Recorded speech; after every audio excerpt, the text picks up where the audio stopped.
Hello दोस्त, welcome to my channel Jagdev classes.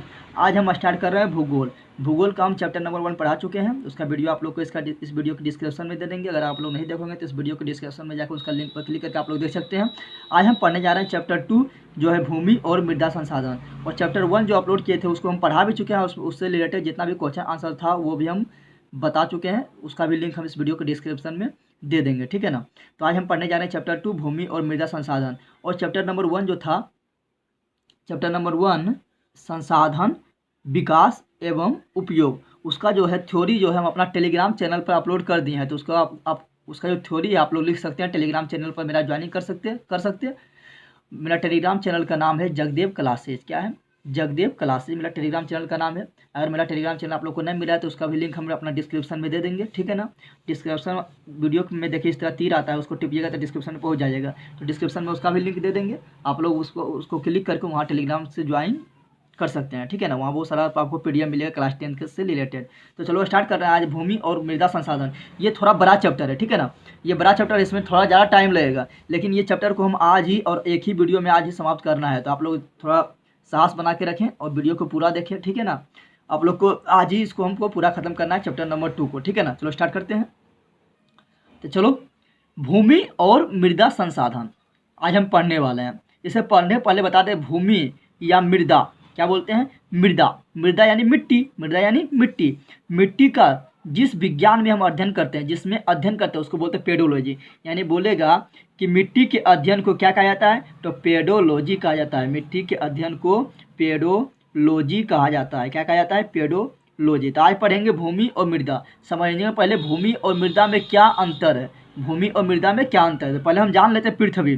पृथ्वी जो है, पृथ्वी हमारा लोग का गोल है। इस पर क्या है? इस पर स्थल है और पानी है। तो पृथ्वी को हम मान लिए 100%। कितना मान लिए? 100%। और पृथ्वी को डिवाइड कर दिए 2 भाग में। एक भाग में क्या? जल, और एक भाग में जमीन। पृथ्वी तो 2 भाग में ही बटा हुआ है, एक भाग जल और एक भाग जमीन। और हम लोग जानते हैं क्या? हम लोग क्या जानते हैं कि जो पृथ्वी पर जो है जल वो काफ़ी मात्रा में, यानी जल जो है लगभग 3 तिहाई जल है। और 3 भाग जल है और एक भाग जमीन है। तो जल पृथ्वी पर कितना है? 71%। कितना है? 71%। जमीन यानी भूमि कितना है? 29%। ये जल जो है ये 5 भाग में बटा हुआ है। ये जल 5 भाग में बटा हुआ है, जिसको बोलते हैं 5 महासागर। क्या बोलते हैं? 5 महासागर। और ये जमीन जो है ये 7, यानी भूमि जो है 7 महाद्वीप में बटा हुआ है, ठीक है ना। और वो 7 महाद्वीप का नाम क्या है? तो नंबर 1 में आता है एशिया, नंबर 2 में आता है अफ्रीका, नंबर 3 में आता है उत्तरी अमेरिका, नंबर 4 में आता है दक्षिणी अमेरिका, नंबर 5 में आता है अंटार्कटिका, नंबर 6 में आता है यूरोप, और नंबर 7 में सबसे छोटा महाद्वीप ऑस्ट्रेलिया आता है। और 5 महासागर कौन कौन आता है? एक आता है प्रशांत महासागर, दूसरा आता है आपका अटलांटिक महासागर, तीसरा आता है हिंद महासागर, चौथा आता है अंटार्कटिक महासागर, और 5वां आता है आर्कटिक महासागर। चलो उसको थोड़ा पिक्चर में हम देख लेते हैं। तो चलो देखो, ये आपका वर्ल्ड मैप दिखाई दे रहा है। ये वर्ल्ड मैप दिखाई देते हैं। ये वर्ल्ड मैप जो है इसको मान लिया 100%। क्या माने हैं? 100% मान लिए हैं। ये आपको जो ब्लू कलर दिखाई दे रहा है, जो नीला कलर दिखाई रहा है, ये क्या है? जल है। क्या है? जल है। तो जल कितना है? 71% बताए थे। और ये जो सफ़ेद व्हाइट भाग दिखाई दे रहा है, ये क्या है? हम लोग का स्थल है, यानी भूमि है। ये कितना है? मात्र 29%। कितना है? 29%। तो ये भूमि जो है ये 7 भाग में डिवाइड हो गया। 29% जो है 7 महाद्वीप में डिवाइड हो गया। ये है एशिया। देखो ये जो दिखाई दे रहा है, इधर से जाना है और इधर होते हुए ये जो निकल जाएगा, ये क्या है? एशिया। दूसरा नंबर में जो है वो है ये अफ्रीका। क्या है? ये है अफ्रीका महाद्वीप। क्या है? अफ्रीका महाद्वीप। तीसरा नंबर में जो है ये है, ये वाला जो दिखाई दे रहा है आप लोग को, ये वाला, ये क्या है? तो ये है उत्तरी अमेरिका। क्या है? उत्तरी अमेरिका, ठीक है ना। चौथा नंबर जो है ये है दक्षिणी अमेरिका। क्या है? ये दक्षिणी अमेरिका। और 5वां नंबर में जो आएगा, यहाँ पर देखो बर्फ़ जमा हुआ है, बर्फ़ जमा हुआ है जो, ठीक है ना। तो इसको भी महाद्वीप का संज्ञा मिला हुआ है। तो ये है 5वां नंबर, इसको बोलते हैं अंटार्कटिका। क्या बोलते हैं? अंटार्कटिका। छठा नंबर में जो आएगा वो आ गया आपका यूरोप। ये देखो क्या है? ये है यूरोप। क्या है? ये यूरोप है। और 7वां नंबर में जो महाद्वीप आएगा वो है ऑस्ट्रेलिया, सबसे छोटा महाद्वीप ऑस्ट्रेलिया। तो ये मेरा क्या हो गया? ऑस्ट्रेलिया महाद्वीप, ठीक है ना। तो ये हो गया। तो स्थल का टुकड़ा देख लिए, भूमि का टुकड़ा देख लिए, जमीन का टुकड़ा देख लिए। अब जल को भी 5 भाग में बांट दिए हैं, वो 5 महासागर कहलाता है। तो ये देखो, ये और ये प्रशांत महासागर है। क्या है? अब बोलेंगे प्रशांत महासागर अलग कैसे हो गया? तो इसको हम क्या किए? इसको तो खोल दिए हैं, ये तो गोल था। तो गोल करेंगे तो ये वाला और ये वाला पन्ना जाकर फिर आपस में सट जाएगा। तो ये प्रशांत महासागर है। फिर ये क्या है? अटलांटिक महासागर। दूसरा नंबर जो बड़ा महाद्वीप है यह आकार का, ये है अटलांटिक महासागर। यहाँ देखो इंडिया है, और इंडिया के नीचे जो है ये कौन सा महासागर है? तो यह है हिंद महासागर। कौन सा है? हिंद महासागर। चौथा नंबर में जो है ये आपको दिखाई दे रहा है, जिसको महाद्वीप भी बोले थे और इसको महासागर भी कहा जाता है, क्योंकि बर्फ जमा है, बर्फ जब पिघल जाएगा तो फिर वो क्या बन जाएगा, पानी पानी बन जाएगा, तो वो महासागर हो जाएगा। तो ये जो है ये आपका है इसको महाद्वीप भी बोलेंगे और अंटार्कटिक महासागर भी बोलेंगे। और ऊपर वाले में जो पानी दिखाई दे रहा है ये वाला पानी जो दिखाई दे रहा है ये क्या है, तो ये है आर्कटिक महासागर। तो जल को हम 5 भाग में बांट दिए हैं, ठीक है ना। चलो आप समझते हैं, आते हैं अपना थ्योरी पर। चलो हम लोग 7 महाद्वीप से भी हम परिचित हो गए हैं, 5 महासागर से भी हम परिचित हो चुके हैं। अब हम जाते हैं भूमि। तो जो 7 महाद्वीप जो बताए थे उसको हम क्या बोलेंगे, भूमि, क्योंकि ज़मीन का टुकड़ा है, ज़मीन है तो वो क्या है, भूमि है, ठीक है ना। लेकिन क्या सभी भूमि को हम मिट्टी बोल सकते हैं, जितना भी भूमि है सभी को हम मिट्टी बोल सकते हैं, तो नहीं, सभी भूमि को हम मिट्टी नहीं बोल सकते। क्यों नहीं बोल सकते, क्योंकि मिट्टी उसी को बोलेंगे जहाँ पर क्या होता है, जहाँ पर पृथ्वी का वैसा परत हो, ऊपरी परत हो, जिस पर क्या हो, वनस्पति उगती हो, बढ़ती हो, फलती हो, फूलती हो। यानी जहाँ पृथ्वी का वैसा परत, पृथ्वी का वह ऊपरी परत, जहाँ वनस्पतियाँ क्या करेगा, वनस्पतियाँ यानी पेड़ पौधा, वनस्पतियाँ यानी पेड़ पौधा उगेगी, बढ़ेगी, फलेगी, फूलेगी, उसे क्या कहेंगे, मिट्टी कहेंगे। तो बताओ क्या सभी जगह पर क्या वनस्पतियाँ उगता है, फूलता है, फलता है। बताओ अगर मरुस्थल की बात करें तो वहाँ वनस्पतियाँ तो पाया ही नहीं जाता, लेकिन वो भी क्या है, भूमि है। क्या है, भूमि है। क्या है, भूमि है। जहाँ सड़क बन गया क्या वहाँ पर वनस्पतियाँ उगता है, नहीं उगता है, लेकिन वो भी क्या है, भूमि है। जहाँ रेलवे लाइन बन गया है क्या वहाँ वनस्पति पेड़ पौधा को रोपा जाता है, पेड़ पौधा को रोपा जाता है, नहीं रोपा जाता, तो वो भी, लेकिन क्या वो भी क्या है, भूमि है। क्या है, भूमि है। उसी प्रकार जहाँ भवन का निर्माण हो गया, जहाँ मकान बन गया, वहाँ पर क्या उसमें फसल उपजाया जाता है, फसल उपजाया नहीं जाता है, यानी फिर भी वो क्या है, भूमि है। क्या है, भूमि है। तो भूमि और मिट्टी में अंतर क्या हो गया, मिट्टी यानी मृदा उसको बोलेंगे जहाँ पर क्या हो, जहाँ फसल उगाया जाता हो, यानी फसल क्या हो, उगती हो, बढ़ती हो, फलती हो, फूलती हो, उसको क्या बोलेंगे, मिट्टी। लेकिन और जो भूमि है जहाँ फसल नहीं उगता है, लेकिन वो भवन निर्माण में चला गया है, रेलवे लाइन में चला गया है, मरुस्थल है, वहाँ भी फसल नहीं उगता है, या बंजर भूमि है वहाँ भी फसल नहीं उगता है, तो वो भी क्या, वो भूमि कहलाएगा। यानी हम बोल सकते हैं कि सभी मिट्टी या मृदा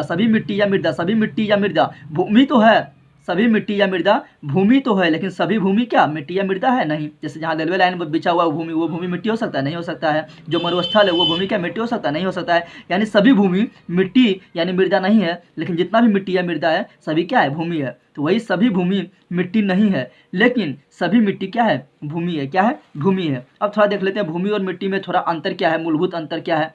तो देखो अभी हम मिट्टी क्या बताए थे, मिट्टी परिभाषा बताए थे, मिट्टी यानी मृदा की परिभाषा क्या बताए थे, बताया कि पृथ्वी की ऊपरी परत, नीचे परत नहीं, नीचे जाएंगे तो धीरे धीरे कंकड़ बारू मिलते होते मिलने लगेगा, और धीरे धीरे जाते थे चट्टान मिल जाएगा, क्या मिल जाएगा, चट्टान मिल जाएगा, ठीक है। तो निचली परत नहीं बोल रहा है, पृथ्वी की वह ऊपरी परत जिस पर वनस्पतियाँ यानी पेड़ पौधा, ठीक है ना, यानी फसल उगती हो, बढ़ती हो, फलती हो, फूलती हो, उसे क्या कहा जाता है, मिट्टी कहा जाता है। क्या कहा जाता है, मिट्टी कहा जाता है। और याद रखना है भूमि जो है, भूमि बोलेंगे तो भूमि का निर्माण निर्जीव चट्टान से होता है। भूमि का निर्माण किससे होता है, निर्जीव चट्टान से होता है। यानी भूमि क्या है, निर्जीव है, लेकिन परंतु मृदा अर्थात मिट्टी एक सजीव पदार्थ है। क्या है, सजीव पदार्थ है। आप बोलेंगे भूमि कैसे निर्जीव है, तो भूमि जो बनता है वो बनता है चट्टान से। किससे बनता है, चट्टान से। और चट्टान पर ही जो ऊपरी भाग होता है उस पर बहुत सारा क्रिया होता है, जलवायु का क्रिया होता है, ठीक है ना, जलवायु द्वारा क्रिया होता है। और उस पर जब भूमि पर ऊपर में जब फसल उगना शुरू हो जाता है, वनस्पतियाँ सड़ता है, गलता है और उसमें ह्यूमस की मात्रा बढ़ा देता है, तो धीरे धीरे वो क्या बन जाता है, मिट्टी। यानी ऊपरी भाग किस में बदल जाता है, मिट्टी में बदल जाता है। अर्थात मिट्टी क्या है, सजीव है। सजीव कैसे है, क्योंकि ऊपरी मिट्टी किससे बताए थे, अभी बताए थे मिट्टी पृथ्वी का वह ऊपरी परत है जिस पर वनस्पतियाँ उगती है, बढ़ती है, फलती है, फूलती है, उसे क्या कहते हैं, मिट्टी। तो मिट्टी से सजीव है, क्योंकि उस पर वनस्पतियाँ उगती है, तो वनस्पतियाँ क्या है, सजीव है। उसमें सूक्ष्मजीव पाया जाता है, मिट्टी में ही सूक्ष्मजीव पाया जाता है, भूमि में नहीं, तो मिट्टी में पाया जाता है, ठीक है ना। और मिट्टी क्या है, भूमि का ऊपरी परत है, जहाँ पर फसल उगती है, ठीक है ना। तो मिट्टी में सूक्ष्मजीव पाया जाता है, मिट्टी में कीड़ा मकोड़ा पाया जाता है, मिट्टी में केचुआ पाया जाता है।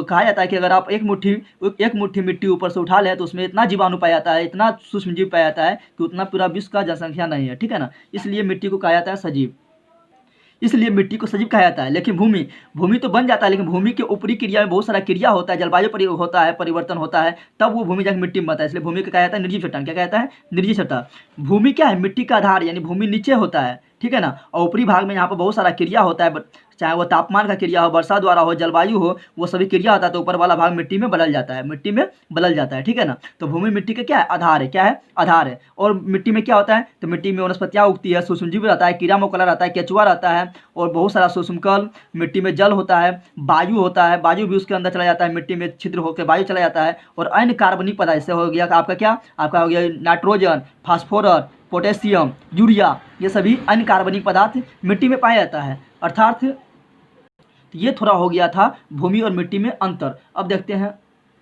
चैप्टर थोड़ा बड़ा है, इसलिए हम थोड़ा जल्दी इसको फास्टली में थोड़ा बोल रहे हैं, फास्टली में खींचने की कोशिश भी कर रहे हैं, ठीक है ना, और समझाते हुए भी। चलो आगे बढ़ते हैं। अब देखना है यहाँ कि कृषि से संबंधित सभी क्रियाकलाप का केंद्र मिट्टी है। सिंपल बात है कि कृषि जो हम लोग करते हैं, जो हम लोग खेती करते हैं, वो सब कहाँ होता है, तो सभी मिट्टी पर होता है। ये नहीं कि यहाँ रेलवे लाइन बिछा वहाँ जाकर हम कृषि कर लेते हैं, वैसा बात नहीं। जहाँ सड़क वहाँ जा कृषि कर लेते हैं, जहाँ भवन वहाँ जा कृषि कर लेते हैं, ऐसा बात नहीं है।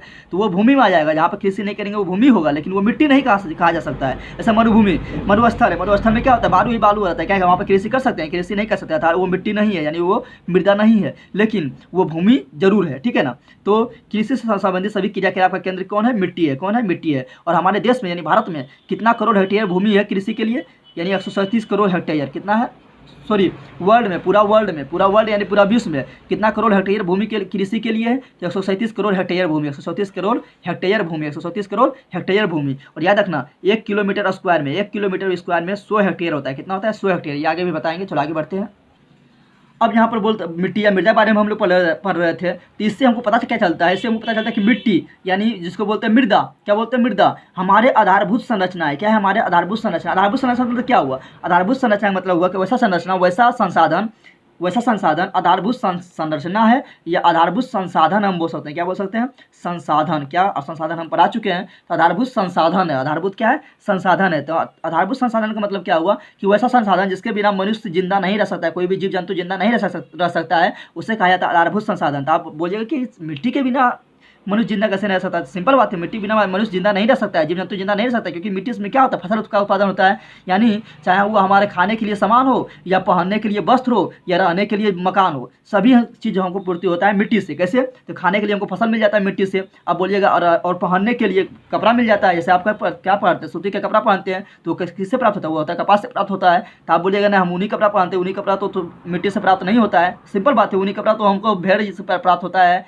यानी जानवर से प्राप्त होता है। लेकिन बात करते हैं कि क्या, भेड़ को चारा के लिए, यानी उसको भोजन के लिए, वो किस पर डिपेंड है, भेड़ यानी चारा के लिए, भेड़ अपना भोजन के लिए किस पर डिपेंड है, वो भी तो फसल पर डिपेंड है। जब फसल नहीं होगा, तो जब मिट्टी नहीं होगा तो फसल नहीं होगा, जब फसल नहीं होगा तो भेड़ कैसे जिंदा रहेगा। यानी ऊनी कपड़ा के भी क्या है, ऊनी कपड़ा के लिए भी जो मिलता है उसके लिए ये फसल क्या है, आधारभूत संरचना है। फिर बोलेंगे अगर रेशम का कपड़ा पहनते हैं तो रेशम तो नहीं मिलता है, लेकिन याद रखना रेशम का जो कीड़ा पाड़ते हैं, रेशम का जो कीड़ा रहता है वो किस पर जिंदा रहता है, शहतूत के पेड़ पर। किस पर रहता है, शहतूत के पेड़ पर पाड़ते हैं। तो शहतूत क्या है, शहतूत का पेड़ किस पर उगता है, तो मिट्टी पर उगता है। यानी मिट्टी एक ऐसा संसाधन है जिसके बिना मनुष्य की कल्पना नहीं किया जाता है, जीव जंतु की कल्पना नहीं किया जाता है। इसलिए हम बोलते हैं कि मिट्टी क्या है, एक आधारभूत संरचना है। आधारभूत संरचना, शहतूत का पौधा मतलब क्या, तुतिया आप लोग जानते हैं, तुतिया जो खाते हैं, जो पहले लाल होता है उसके बाद पूरा पूरा क्या होता है, काला हो जाता है, तुतिया आप लोग जानते हैं, उसको बोलते हैं शहतूत। क्या बोलते हैं, शहतूत। इसलिए बोलते हैं कि मिट्टी हमारे क्या, आधारभूत संरचना है। बात करें अगर भारत में भू संसाधन, यानी भारत में भूमि का संसाधन क्या है, तो याद रखना भारत का जो कुल क्षेत्रफल है, यानी भारत का जो कुल क्षेत्रफल है, भारत का मानचित्र हम बनाते हैं इस तरह, तो भारत का जो कुल क्षेत्रफल है, भारत का जो कुल क्षेत्रफल वो कितना है, तो वो है 32,87,263 वर्ग किलोमीटर। 32,87,263 वर्ग किलोमीटर भारत का क्षेत्रफल है। कितना है, 32,87,263 वर्ग किलोमीटर है। और इतना ही जमीन पर कितना करोड़ जनसंख्या इसमें निवास कर रहा था, 125 करोड़, यानी 1,21,00,00,000 2011 की जनगणना के अनुसार बता रहे हैं, 1,21,01,93,722 लोग रहता है भारत में, लेकिन क्षेत्रफल कितना है, 32,87,263 वर्ग किलोमीटर मात्र, ठीक है ना। और अगर बात करते हैं हम यहाँ पर, तो यहाँ पर जो ये 32,87,263 वर्ग किलोमीटर जो जमीन है हम लोग के पास, अगर इसको हेक्टेयर में बदल दें तो कितना होगा, 32.87 करोड़ हेक्टेयर। कैसे बदल दिए, तो हम जानते हैं कि 1 किलोमीटर बराबर 100 हेक्टेयर होता है, ठीक है ना। तो इसमें 100 से गुना कर देंगे, और जब पॉइंट 1 करोड़ से भागा देंगे तो यहाँ पर पॉइंट आएगा, ठीक है ना। तो यानी लाख में पूछेगा तो बोलेंगे 32,87,263 वर्ग किलोमीटर, अगर हेक्टेयर में पूछेगा तो बोलेंगे 32.87 करोड़ हेक्टेयर भारत का के पास भूमि है। क्या है, भूमि है। अगर बात करते हैं भारत के पास इतना भूमि है, तो ये पूरा वर्ल्ड का अगर मान लेते हैं, पूरा वर्ल्ड यानी 7 महाद्वीप का जो भूमि है उसको अगर हम 100% मानते हैं, कितना मानते हैं, 100%, तो उसमें जो भारत का इतना भूमि है ये उसमें कितना परसेंट कहलाएगा, तो ये मात्र 2.4% है, यानी 2.5% से भी कम है। यानी 32,87,263 वर्ग किलोमीटर जो भूमि है ये पूरा वर्ल्ड का मात्र 2.4% है। क्या है, 2.4% है। और भारत जो है 7वां नंबर पर, क्या है, 7वां नंबर पर है। यानी इतना जमीन लेकर भारत कितना नंबर पर है, 7वां नंबर पर है, ठीक है ना। 1 नंबर में कौन है, तो 1 नंबर में सबसे ज़्यादा भूमि कहाँ है, तो रूस में है। कहाँ, रूस में। दूसरा नंबर में आ जाएगा आपका, दूसरा नंबर में आएगा कनाडा, तीसरा नंबर में आएगा अमेरिका, चौथा नंबर में आएगा चीन, 5वां नंबर में आएगा ब्राजील, 6वां नंबर में आएगा ऑस्ट्रेलिया, 7वां नंबर आएगा भारत। तो भारत के नंबर 7वां नंबर पर है। कितना नंबर, 7वां नंबर पर है। लेकिन अगर बात करें कि विश्व का कृषि के भूमि यानी कृषि यानी जिस पर खेती की जाती है, जिस पर खेती की जाती है, वो कितना परसेंट भारत के पास भूमि है। जरूरी नहीं है कि सब विश्व में सबके पास ज़्यादा भूमि है, लेकिन जरूरी नहीं कि सब पर खेती की जाती है, लेकिन हम बोल रहे हैं यहाँ कृषि के लिए। तो कृषि के लिए भारत के पास कितना भूमि है, तो कृषि के लिए भारत पर ज़्यादा भूमि है, यानी खेती के लिए भारत पर ज़्यादा भूमि है। आप लोग ऐसे भी जानते हैं कि भारत में क्या है, कृषि प्रधान देश है। तो कृषि के लिए भारत पर जो भूमि है वो कितना है, 11.9%। 11.9% कितना है, 11.9%। और चीन के पास कितना है, 7.3%। 7.3%। लेकिन चीन में जो है अच्छा टेक्नोलॉजी है, उसके पास टेक्नोलॉजी हाई फाई है, तकनीकी जो उसके पास काफ़ी विकसित है, ठीक है ना। और वहाँ के जो इसलिए जो है किसान चीन के पास जो है कम भूमि है, लेकिन वो चावल का उत्पादन, गेहूं का उत्पादन, अन्य चीज़ का उत्पादन ज़्यादा कर लेता है, क्योंकि उसके पास हाई फाई टेक्नोलॉजी है। क्या है, हाई फाई टेक्नोलॉजी है। लेकिन भारत में वही पुराना टेक्नोलॉजी से अभी भी खेती की जाती है। इस कारण क्या है, ज़्यादा भूमि होते हुए भी उतना उत्पादन नहीं कर पाता जितना चीन करता है, ठीक है ना। आगे बढ़ते हैं। भारत में भूमि कितना है, 32.87 करोड़ हेक्टेयर है, या इसी को बोले थे 32,87,263 वर्ग किलोमीटर, जो 100% का जो 100% मान लेते हैं। कितना मान लेते हैं, 100%। यानी जो भारत के पास भूमि है 32.87 करोड़ हेक्टेयर, उसी को मान लिया 100%। क्या मान लिया, 100% की मान लो भारत के पास 100% भूमि इसी को मान लिया है, ठीक है ना। तो उसमें कितना भूमि पर खेती की जाती है, तो भारत के पास मान लो जितना भूमि है 32.87 करोड़ हेक्टेयर, उसको 100% माने हैं, तो उसमें से जो है 48.83% पर क्या होता है, खेती होता है। क्या होता है, कृषि होता है। क्या होता है, कृषि होता है। और ये रोजगार कितना पैदा कर देता है, यानी जो हम लोग को कृषि करते हैं वो रोजगार कितना पैदा करता है, तो रोजगार देखो ये 53.8% रोजगार पैदा करता है। लेकिन ये रोजगार उतना इनकम वाला रोजगार नहीं है, और ये रोजगार हमेशा सालों भर के लिए नहीं है। जब सीजन आता है तभी हम लोग को कृषि में रोजगार मिलता है, और इसमें उतना इनकम नहीं है, लेकिन रोजगार तो काफ़ी मिल जाता है। रोजगार कितना मिलता है, अगर मान लो भारत में 100% रोजगार है, तो 100% में कितना, 53.8% रोजगार कृषि मिल जाता है। लेकिन ये क्या है, तात्क्षणिक रोजगार है, यानी ये हमेशा के लिए रोजगार नहीं है, और ये उतना इनकम वाला भी रोजगार नहीं है, ठीक है ना। अगर बात करें कि राष्ट्रीय उत्पादन में, यानी भारत में जो जितना भी पैसा कमाई होता है, यानी राष्ट्रीय उत्पादन होता है, उसमें कृषि का योगदान कितना है, तो देखो रोजगार तो दे रहा है 53.8%, यानी आधा से भी ज़्यादा रोजगार दे रहा है। लेकिन अगर उसका हम देखें कि देश में उससे कमाई कितना होता है, कितना उत्पादन होता है, उसका योगदान कितना है, तो मात्र 13.7% है। कितना है, 13.7%। यानी जो भारत में 100% मान लो कमाई होता है, तो उसमें से कृषि का योगदान कितना है, 13.7% है, ठीक है ना। आप लोग जानते हैं कि 3 क्षेत्र होता है। एक होता है प्राथमिक क्षेत्र। प्राथमिक क्षेत्र में क्या आ जाता है, कृषि आ जाता है, पशुपालन आ जाता है, ठीक है ना। यानी जितना भी पालन करते हैं, चाहे मुर्गी पालन करो, पशुपालन करो, ठीक है ना, पोल्ट्री फार्म, ये सब चीज़ में तो प्राथमिक क्षेत्र में आता है। दूसरा होता है औद्योगिक क्षेत्र, यानी फैक्ट्री जो होता है वो होता है द्वितीय क्षेत्र। और तृतीय क्षेत्र होता है सेवा क्षेत्र, जो आता है सेवा वाला, जैसे अस्पताल आ गया आपका, बैंकिंग आ गया है, परिवहन आ गया है, ये सभी क्या है, सेवा क्षेत्र। सेवा क्षेत्र से सबसे ज़्यादा इनकम होता है, ठीक है ना। आगे बढ़ते हैं, आगे रखते हैं। भारत में भू आकृतियाँ क्या है, भारत में भू आकृतियाँ। तो भारत में जो भूमि है उसको कैसे कैसे डिवाइड किए हैं, तो उसको हम 3 भाग में डिवाइड किए हैं। एक मैदान, एक पर्वत, एक पठार। एक मैदान, एक पर्वत, एक पठार। तो भारत जो था 32,87,263 वर्ग किलोमीटर जो जमीन था, उसको हम 3 भाग में बांट दिए हैं। देखते हैं कितना भाग पर मैदान है, कितना भाग पर मैदान है, कितना भाग पर पर्वत है, पर्वत यानी पर्वत पहाड़ है, कितना भाग पर पठार है। तो अगर मैदान की बात करें 32,87,263 वर्ग किलोमीटर जमीन में, तो 43% जमीन पर क्या है, मैदान है, ठीक है ना। 30% जमीन पर क्या है, पर्वत है। पर्वत किसे कहते हैं, तो वह ऊंचा भाग, ठीक है ना। जमीन पर वह ऊंचा भाग जो क्या हो, जो अपने आसपास के क्षेत्र से ऊंचा हो, और जिसकी ऊंचाई कम से कम बोल रहे हैं, कम से कम 600 मीटर से अधिक हो, 600 मीटर से अधिक हो, और ऊपर क्या हो, नुकीला हो। क्या हो, नुकीला हो, ठीक है ना। ऊपर क्या हो, नुकीला हो, दोनों तरफ क्या हो, ढलान, उसको बोलेंगे पर्वत। लेकिन पठार किसको बोलेंगे, ये तो ऊंचाई, पठार भी क्या रहेगा, इस मैदान से ऊपर रहेगा। इसे मान लो ये क्या है, मैदान है, ठीक है ना। और इस प्रकार उठ गया है, और इस प्रकार फिर है, फिर इस प्रकार है। तो ये क्या हुआ, ये हो गया मैदान। ये क्या हुआ, मैदान।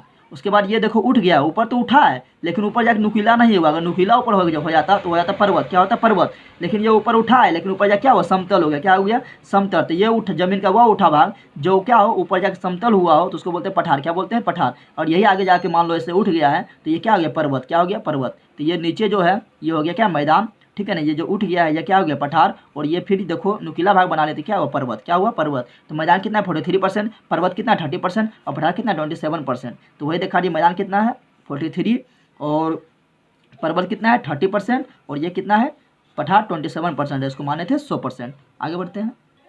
अब देखते हैं भूमि उपयोग, यानी भूमि का जो है जितना भी भूमि है किसी देश के पास, का उपयोग कैसे किया जाता है, कितना उसका उपयोग है, कितना उपयोग है, ये सभी काफ़ी इजी है, इसको हम जल्दी जल्दी निकल जाएंगे। उसके बाद जहाँ इंपॉर्टेंट है वहाँ टाइम देंगे।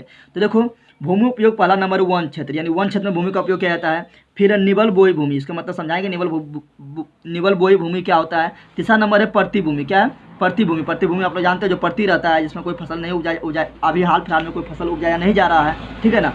फिर चौथा नंबर जो है वो आएगा प्रतिभूमि के अतिरिक्त, यानी प्रतिभूमि को छोड़कर जो भूमि है वो आ जाएगा प्रतिभूमि के अतिरिक्त, यानी नहीं जोते जाने वाला भूमि में, नहीं जोते जाने वाले भूमि में।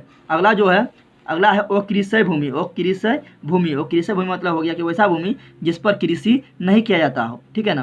तो ये 5 भागों में भूमि का उपयोग हम देखेंगे, ये 5 भागों में भूमि का उपयोग किया जाता है। तो वन क्षेत्र, पहला वन क्षेत्र, यानी जिस भूमि पर वन हो उसको बोलते हैं वन क्षेत्र वाला भूमि, वन क्षेत्र वाले भूमि। निवल बोई भूमि मतलब क्या होता है, निवल बोई भूमि मतलब होता है कि वैसा भूमि जो साल में एक या एक से अधिक फसल लगाया जाता है, यानी वैसा भूमि जिसमें साल में एक फसल लगा दो कम से कम, या एक से अधिक फसल उसमें उगाया जाता है, उसको बोलेंगे निवल बोई भूमि। तो आप लोग गाँव में जो भूमि है आप लोग देखते हैं, जो आप लोग का खेत है उसमें कम से कम तो आप लोग साल में एक ही फसल या कम से कम एक से अधिक फसल उत्पादन तो जरूर करते हैं, तो वो आ जाएगा निवल बोई भूमि में। बात करें तीसरा नंबर प्रतिभूमि में, किसमें प्रतिभूमि। तो प्रतिभूमि में कौन आएगा, तो प्रतिभूमि 2 प्रकार का होता है, एक होता है वर्तमान प्रति, एक होता है पुरातन प्रति। वर्तमान प्रति का मतलब क्या हुआ कि वैसा भूमि जो 1 साल या उससे कम समय तक पड़ती रहा हो, 1 साल या उससे कम समय तक, यानी 1 साल तक कोई प्रतिभूमि लग गया है तो वो आएगा किसमें, वर्तमान प्रति में। या 8 महीना भी प्रति में आ गया, क्योंकि 1 साल या उससे कम 8 महीना भी प्रति रह गया है तो वो किसमें आएगा, वर्तमान प्रति में। प्रतिभूमि में आएगा लेकिन किसमें, तो वर्तमान प्रति में। 6 महीना प्रति रह गया तभी वर्तमान प्रति में, 10 महीना प्रति रह गया तब भी वर्तमान प्रति में, यानी 1 साल या उससे कम समय तक जो भूमि प्रति रह गया है वो भूमि आएगा वर्तमान प्रति में। लेकिन अगर बात करें पुरातन प्रति का, तो पुरातन प्रति में वह भूमि आएगा जो 1 साल से अधिक प्रति रहा हो, लेकिन 5 साल से कम, यानी मान लो कोई भूमि 4 साल तक प्रति रह गया है, कितना साल तक, 4 साल तक प्रति रहेगा, तो किसमें आएगा, वर्तमान प्रति पुरातन प्रति में, तो वो आएगा पुरातन प्रति में, ठीक है ना। अगर 6 साल हो गया है तो वो वर्तमान प्रति में नहीं आएगा, वर्तमान प्रति में नहीं आएगा। कोई 2 साल भूमि प्रति रह गया तो किसमें आएगा, इसमें तो 1 साल तक की लिमिट है, तो ये आएगा पुरातन प्रति में, किसमें आएगा, पुरातन प्रति में। तो प्रतिभूमि को 2 भाग में बांट दिया, वर्तमान प्रति, पुरातन प्रति। वर्तमान प्रति कब तक, तो इसका मैक्सिमम लिमिट है 1 साल तक, अगर प्रति रह गया है तो वह है वर्तमान प्रति। अगर 1 साल से अधिक वो प्रतिभूमि है तो वह आएगा पुरातन प्रति में, लेकिन 5 साल से कम होना चाहिए, ठीक है ना। आगे बढ़ते हैं। प्रतिभूमि का अतिरिक्त, वैसा भूमि जो प्रति नहीं है, यानी नहीं जोते जाने वाला भूमि, जिसको जुताई नहीं की जाती है। ऐसे बात करें अस्थायी चारागाह, जहाँ जानवर को चराया जाता है, यहाँ पर चराया जाता है, जैसे नदी उदी हो गया है, वहाँ पर जानवर क्या चलता है तो उसको तो जोता नहीं जाता है ना, उसमें तो कोई फसल नहीं करता क्योंकि वो सरकारी भूमि होता है, तो वो क्या है अस्थायी चारागाह, तो उसमें क्या है वो नहीं जोते जाने वाला भूमि है, तो वो क्या अस्थायी चारागाह उसमें आ जाएगा। या उसको बोलते हैं चराई भूमि, क्या बोलते हैं, चराई भूमि। या जहाँ बाग है तो बाग को क्या जोता जाता है कि उसको फसल उत्पादन किया जाता है, नहीं, तो बाग भी क्या जाएगा प्रतिभूमि के अतिरिक्त भूमि, यानी नहीं जोता जाने वाला भूमि। जहाँ बगीचा है क्या वहाँ पर उसको जुताई करके वहाँ पर फसल का उत्पादन किया जाता है, नहीं, फसल का उत्पादन नहीं किया जाता, धान गेहूँ ये सब नहीं लगाया जाता है, तो वो भी क्या है, बगीचा भी क्या है प्रतिभूमि की अतिरिक्त, यानी नहीं जोते जाने वाला भूमि। उसी प्रकार बागवानी आ जाएगा। चाय बगान भी इसी में आएगा, चाय बगान को उसको जुताई नहीं होता है, ठीक है ना। दूसरा है कृषि, यानी प्रतिभूमि का अतिरिक्त नहीं जोते जाने वाले भूमि को 3 भाग में बांट दिया, को, खो, गो। तीसरा है गो नंबर क्या, कृषि योग्य व भूमि, कृषि योग्य व भूमि जो किसी कारण से 5 वर्ष से अधिक समय से प्रति पर आओ। यहाँ पे हम क्या बताए थे, पुरातन प्रति में बताए थे कि 5 साल तक अगर प्रति हो गया, 1 से 5 साल तक, तो वो आएगा पुरातन प्रति में। लेकिन किसी कारणवश से कोई कारण से अगर वो भूमि 5 साल से अधिक समय तक अगर प्रति रह गया हो, 5 साल से अधिक समय तक प्रति रह गया हो, यानी 5 साल के अधिक समय तक उसमें जुताई नहीं हुआ हो, तो वो भूमि जो है वो आ जाएगा प्रतिभूमि के अतिरिक्त, यानी नहीं जोते जाने वाला भूमि के अंतर्गत ही आएगा। अगर बात करें वो कृषि भूमि, यानी वैसा भूमि जिस पर कृषि होता हो ही नहीं हो, यानी जैसे उस पर ना तो कृषि होता हो, ना तो बाग बगीचा लगता हो, ना तो बागवानी लगता हो, ना तो चाय बागान होता हो, ना तो वो जानवर के लिए चरने के लिए हो, यानी किसी के लिए नहीं हो, तो उसको बोलते हैं वो कृषि भूमि, यानी वह भूमि जो कृषि कार्य के लिए उपयुक्त नहीं हो। जैसे बंजर भूमि में, यानी वो भूमि क्या है, बंजर, यानी उसमें कोई तो फसल उगेगा ही नहीं, चाहिए नहीं तो उसमें पेड़ पौधा उगेगा, नहीं तो कोई फसल उगेगा, तो उसमें नहीं तो पेड़ पौधा उग रहा है, तो फसल उग रहा है, इसलिए उसमें हम नहीं तो हम बागवानी कर सकते हैं, तो बाग बगीचा लगा सकते हैं, ना तो वो चारागाह के लिए उपयुक्त होगा, यानी वो क्या है, वो कृषि भूमि है। क्या है, वो कृषि भूमि, यानी वो क्या है, व्यर्थ भूमि। क्या है, व्यर्थ भूमि। और जहाँ हम भवन निर्माण कर लिए, क्या कर लिए, भवन निर्माण कर लिए, तो क्या वहाँ पर फसल का उत्पादन कर सकते हैं, नहीं, फसल का उत्पादन नहीं कर सकते हैं, यानी अब वो क्या है, वो कृषि भूमि, यानी वो कृषि के लिए भूमि नहीं रहे, क्योंकि वहाँ पर हम क्या करें, भवन बना लिए, क्या बोले, भवन बना लिए हैं, या कारखाना बना लिए हैं, या सड़क बना लिए, या रेलवे लाइन बना लिए, या नहर बना लिए, या स्टेशन बना लिए हैं, या हॉस्पिटल बना लिए हैं, यानी कोई भी चीज़ किसी भूमि पर बना लिए तो क्या वहाँ पर फसल का उत्पादन कर सकते हैं? अब उसमें वहाँ पर फसल का उत्पादन नहीं होगा, यानी क्या, वो कृषि भूमि, यानी कृषि के लिए भूमि वह अब नहीं रहा है। अगर बात करते हैं आगे कि भूमि के उपयोग, अब देखते हैं भूमि के उपयोग के तरीके कई कारकों से निर्धारित होती है, जिसमें से दो कारक बहुत प्रमुख है। दो कारक क्या प्रमुख है, यानी भूमि कहाँ पर कितना ज़्यादा उपयोग हो रहा है, कहाँ पर कितना इतना कम क्यों उपयोग हो रहा है, उसका दो कारक निम्नलिखित है। एक है प्राकृतिक कारक, एक है मानवीय कारक। यानी प्राकृतिक कारक जो प्रकृति द्वारा प्रदान किया गया, जो मनुष्य के द्वारा नहीं प्रदान किया जा सकता, उसको प्राकृतिक कारक। जो मानवीय कारक, जो मानव के कारण वो भूमि का उपयोग हो रहा है, उसको बोलेंगे मानवीय कारक। जैसे ऊंचा बस, ऊंचा मतलब क्या हुआ कि भूमि की ऊंचाई, यानी वो कितना उसका ऊंचाई है, कितना उसका ढलान है, कि कैसा भूमि है, खुरदरा भूमि या प्लेन भूमि है, उसके आधार पर, यानी वो हो गया प्राकृतिक कारक। क्या हो गया प्राकृतिक कारक? मान लो कि यहाँ पर क्या है, भूमि इस प्रकार ढाल है, क्या है, भूमि अगर इस प्रकार ढाल है, अगर इस प्रकार ढाल है तो यहाँ पर ज़्यादा खेती नहीं किया जाएगा, इससे ज़्यादा खेती नहीं किया जाएगा, क्योंकि अगर यहाँ खेती किया जाएगा तो वर्षा समय में क्या होगा, ये मिट्टी ऊपर वाला बह कर नीचे चला जाएगा, तो जिससे कारण क्या होगा, उपजाऊ मिट्टी ये नीचे चला जाएगा, तो ये क्या होगा, ये भूमि कृषि के लिए उतना उपयुक्त नहीं होगा, क्योंकि इसके पास जो उपजाऊ मिट्टी है वो बहकर नीचे चला जाता है। यानी उच्चा बस, यानी ऊंचाई के कारण ये क्या हो रहा है, इसका इस मिट्टी का उर्वरता कम हो जा रहा है, यानी ये उतना यहाँ पर उपजाऊ मिट्टी ये नहीं है, यानी उतना यहाँ पर खेती नहीं होगा। जलवायु, जलवायु भी बहुत भूमिका निभाता है। जलवायु मतलब क्या हुआ कि वहाँ का तापमान कितना है, वहाँ का तापमान कितना है। अगर तापमान बहुत कम है तो उसके लिए जो उपयुक्त फसल होगा वो उसका उत्पादन वहाँ किया जाएगा। अगर तापमान बहुत ज़्यादा है तो उसके लिए जो उपयुक्त फसल होगा उसका उत्पादन वहाँ किया जाएगा। यानी जो हम फसल का उत्पादन कर रहे हैं वो जलवायु के अनुसार भी कर रहे हैं, यानी और वर्षा भी क्या आएगा जलवायु में, ठीक है ना। जैसे ज़्यादा वर्षा होता है तो उसके वहाँ पर हम क्या उत्पादन कर सकते हैं, ज़्यादा वर्षा हो रहा है तो वहाँ पर हम धान लगा सकते हैं, तो धान का उत्पादन कर सकते हैं। तो जहाँ ज़्यादा वर्षा हो रहा है वहाँ धान का उत्पादन कर सकते हैं, लेकिन गेहूँ का ज़्यादा वर्षा की जरूरत नहीं है। तो यानी जलवायु में आ गया तापमान, वर्षा, तो वो ये तापमान और वर्षा भी निर्धारित करता है कि फसल कौन सा फसल कहाँ उत्पादन किया जाएगा। फिर मिट्टी की उर्वरता, यानी मिट्टी कितना फर्टिलाइजर है, यानी मिट्टी में फसल लगाने पर वो कितना वो उपजाऊ है, कितना वो फसल दे रहा है, उस पर भी डिपेंड करता है। अगर मिट्टी का उर्वरता अगर ज़्यादा है, मिट्टी का अगर पैदावार ज़्यादा है तो वहाँ पर ज़्यादा खेती की जाएगी। अगर मिट्टी का पैदावार यानी उर्वरता उसका कम है तो वहाँ से कम खेती की जाएगी। यानी ये हो गया प्राकृतिक कारक, जिससे कारण क्या है, खेती की जा सकती है। अब आगे मानवीय कारक, अब आबादी पर डिपेंड करता है। कैसे पर डिपेंड करता है, आबादी, अगर आबादी ज़्यादा है, क्या है, आबादी ज़्यादा है तो खेती ज़्यादा करना पड़ेगा, तो आबादी पर भी डिपेंड कर रहा है। तकनीकी पर भी डिपेंड करता है। तकनीकी मतलब क्या हुआ, मान लो पहले क्या करता था, पहले बैल से खेत की जुताई होता था। कैसे होता था, बैल के द्वारा, यानी बैल के द्वारा हल और बैल के द्वारा खेत की जुताई होता था। लेकिन तकनीकी में आप क्या, ट्रैक्टर आ गया, क्या गया, ट्रैक्टर, जिसको को बोलते हैं तकनीकी यानी टेक्नोलॉजी, क्या बोलते हैं, टेक्नोलॉजी। तो टेक्नोलॉजी पर भी खेती यानी कृषि डिपेंड करता है। पहले बैल हर पर होता था तो उतना खेती नहीं होता था, लेकिन ट्रैक्टर आ गया तो ज़्यादा खेती होने लगा। तो ये क्या है, मानव के द्वारा बनाया गया टेक्नोलॉजी है। तो तकनीकी पर भी खेती डिपेंड करता है, ठीक है ना। उसी प्रकार आर्थिक स्तर, यानी उसका आर्थिक स्तर कैसा है। अगर उसके पास, किसान के पास पैसा अच्छा खासा है, उसका आर्थिक स्तर अच्छा है, तो वो क्या करेगा, वो खेती अच्छी तरह से कर सकेगा। अगर किसी कारण से उसका आर्थिक स्तर, किसान के पैसा नहीं है, यानी उसका आर्थिक स्थिति खराब हो गया है, तो क्या करता है, किसी का आर्थिक स्थिति खराब होने पर वो फसल उत्पादन नहीं करता, यानी वो क्या करता है, उसका पैसा नहीं है, नहीं वो क्या एक साल 2 साल के लिए छोड़ भी देता है। तो आर्थिक स्थिति भी बहुत भूमिका निभाता है। फिर संस्कृति हो गया, परंपराएं हो गया, और बाजार, अगर बाजार में वहाँ मांग है चावल का, गेहूं का या सब्जियां का मांग है, तो बाज़ार पर भी डिपेंड करता है। अगर ये सब चावल, गेहूं, सब्जियां का मांग है अगर बाज़ार में, तो वहाँ पर ज़्यादा खेती की जाएगी। तो ये सब क्या है, ये सब मानवीय कारक है। अब देखते हैं कि भारत सरकार के अनुसार जो वन जो है कितने परसेंट, किसी भी देश में कितना वन होना चाहिए, ठीक है ना। तो किसी भी देश में वन जो है कम से कम 33% होना चाहिए। तो भारत सरकार की वन नीति के अनुसार कम से कम जो 32,87,263 वर्ग किलोमीटर जो ज़मीन है, उस ज़मीन को अगर 100% मान लें तो कम से कम 33% ज़मीन पर वन होना अनिवार्य है, यानी पर्यावरण के लिए अच्छा है, ठीक है ना। भूभाग पर वन होना चाहिए। तो ये भी क्वेश्चन बहुत बार पूछा गया है कि बताओ कितने परसेंट ज़मीन पर वन होना चाहिए। 33% ज़मीन पर वन होना चाहिए। लेकिन कितना परसेंट ज़मीन पर अभी वन है, तो 23.54% भूभाग पर भारत में सिर्फ वन है। होना चाहिए 33, लेकिन है कितना, 23.54%, यानी अभी भी कम है। क्या है, कम है, ठीक है ना। आगे बढ़ते हैं। आगे बढ़ते हैं और देखते हैं क्या भूमि क्षेत्र का ह्रास कैसे हो रहा है, यानी भूमि का ह्रास कैसे हो रहा है। तो हम तो बोलेंगे भूमि का सबसे ह्रास होने का कारण है वो है जनसंख्या। क्या है? जनसंख्या। भारत में जनसंख्या ही इतना है, कुछ कहने नहीं। 32,87,263 वर्ग किलोमीटर मात्र जमीन है और जनसंख्या कितना है? 1,21,00,00,000। अरब का बात कर रहे हैं 2011 की जनगणना के अनुसार। अब ये जनगणना करेंगे तो के अनुसार बोलेंगे तो लगभग 1,35,00,00,000 हो सकता है, ठीक है ना। तो 2011 जनगणना के अनुसार बता रहे हैं 1,21,00,00,000, 1,97,000, 1 अरब का बात कर रहा है, 1,21,00,00,000, ठीक है ना।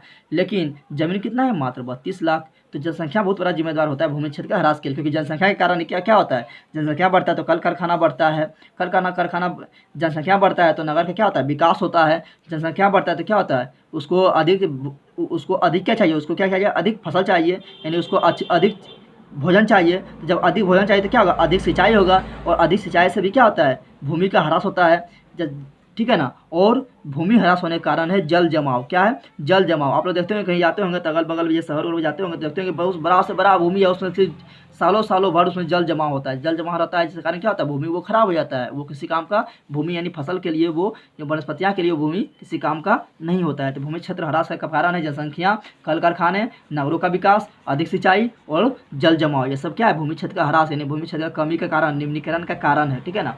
आगे बढ़ते हैं। मृदा निर्माण के कारक। मृदा निर्माण के कारक कौन कौन है? तो पहले हम जान लेते हैं कि मृदा का जो निर्माण होता है, बताया था कि मृदा किसको कहते हैं। तो मृदा वो पृथ्वी के ऊपर वह ऊपरी परत है। अगर मान लो ये पृथ्वी, तो पृथ्वी के ऊपर वह ऊपरी परत है जिस पर वनस्पतियाँ यानी पेड़ पौधा यानी फसल उगती है, बढ़ती है, फलती है, फूलती है, उसे क्या कहते हैं? मृदा कहते हैं। तो मृदा निर्माण के कारक, मृदा निर्माण के कारक, तो 1 सेंटीमीटर, याद रखना, सिर्फ बोल रहे हैं हम 1 सेंटीमीटर बोल रहे हैं, मात्र 1 सेंटीमीटर। तो मात्र 1 सेंटीमीटर मोटी मृदा की परत के निर्माण में सैकड़ों वर्ष लग जाता है। सैकड़ों वर्ष सिर्फ 1 सेंटीमीटर निर्माण में कितना लग जाता है? सैकड़ों वर्ष, यानी लगभग 400 से 500 वर्ष लग जाता है। 400 से 500 वर्ष लग जाता है सिर्फ 1 सेंटीमीटर में। और हम लोग देखते हैं कि अपना गाँव में देखते हैं कितना बहुत खानते जाओ, अगर मिट्टी खोद रहे हैं तो काफ़ी दूर तक क्या है? मिट्टी मिलता है हम लोग को। समझ जाओ उतना मिट्टी निर्माण होने में कितना टाइम लगा होगा, सिर्फ 1 सेंटीमीटर में 400 से 500 वर्ष।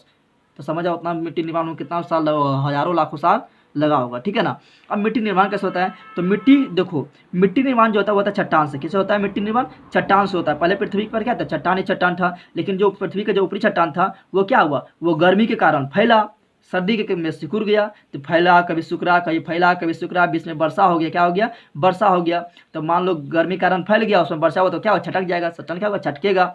फिर सर्दी में क्या होगा? सिकुड़ेगा। क्या होगा? सिकुड़ेगा। तो फैलना, सिकुड़ना, वर्षा के कारण छटक जाना, वर्षा के कारण जो है चट्टान का छटक जाना, इस प्रकार जो है लाखों करोड़ों वर्ष क्रिया चलता है, लाखों करोड़ों वर्ष क्रिया चलता है, जिसके कारण क्या होता है? चट्टान में जो तनाव उत्पन्न हो जाता है। क्या होता है? तनाव उत्पन्न हो जाता है। धीरे धीरे क्या होता है? चट्टान टूटने लगता है। चट्टान क्या होता है? टूटने लगता है, ठीक है ना। और वही चट्टान जब टूटा है, छोटा छोटा कंकर के रूप में हो जाता है। फिर यही कंकर पर बहुत सारा जलवायु द्वारा या बहुत समय बाद उस पर क्या होता है? धीरे धीरे वनस्पतियाँ जन्म लेने लगता है, या जीव जंतु जो है इसमें निवास करने लगता है, और वही वनस्पतियाँ उसमें मरता है, सड़ता है, गलता है। वही जीव जंतु उसमें मरता है, सड़ता है, गलता है। उसमें क्या होता है? ह्यूमस की मात्रा बढ़ जाता है, और फिर ये जो छोटा जो दिखाई दे रहा है, चट्टान का टुकड़ा जो दिखाई दे रहा है, ये भी और टूटता है, और धीरे धीरे क्या होता है? मिट्टी बन जाता है। तो मिट्टी कैसे बनता है? तो इसका मेन कारण है गर्मी कारण ये फैलता है, सर्दी में सिकुड़ता है, और बरसात में इसमें क्या होता है? वर्षा के बूंदे पड़ता है, जिसके कारण क्या होता है? वर्षा कारण भी क्या, जब टूटता फूटता है तो चट्टान के टूटने, फूटने, सड़ने, गलने से क्या होता है? मिट्टी का निर्माण होता है। मृदा निर्माण के कारक 5 कारक है। कितना है? किसी भी देश की बात करें, ठीक है ना, तो मृदा निर्माण के मात्र 5 कारक है। क्या है? 5 कारक है। और ये 5 कारक किसने दिया था? ये दिया था रूस के भूगोल शास्त्री, जिसका नाम था दोकुचेव। कौन था? दोकुचेव ने बताया था कि मृदा निर्माण के 5 कारक है। क्या है? एक है स्थानीय जलवायु, यानी जलवायु सबसे मेन कारक जो है मृदा निर्माण के, वो है जलवायु। क्या है? जलवायु है। उसके बाद दूसरा कारण क्या है? पूर्ववर्ती चट्टान, यानी जहाँ जो मिट्टी बन रहा है वहाँ पर पहले कौन सा चट्टान था? पूर्ववर्ती चट्टान पहले कौन सा चट्टान था? और खनिज कण, और वहाँ पर खनिज कैसा है, ठीक है ना। वहाँ पर क्या लोहा का मात्रा है, क्या वहाँ पर फास्फोरस का मात्रा है, या पोटेशियम का मात्रा है, यानी किसका मात्रा है? यानी खनिज पर डिपेंड करता है। अब पूर्ववर्ती चट्टान को हम बोल सकते हैं जनक चट्टान। क्या बोल सकते हैं? जनक चट्टान। जनक चट्टान मतलब वैसा चट्टान जिससे मृदा बना है, जिससे मृदा पैदा हुआ है, ठीक है ना, यानी उसको बोलते हैं जनक चट्टान, ठीक है ना। फिर वनस्पतियाँ पर डिपेंड करता है, वहाँ का वनस्पतियाँ कैसा है, वहाँ का जीव कैसा है, वनस्पतियाँ और जीव के आधार पर फिर मिट्टी का निर्माण होता है, ठीक है ना।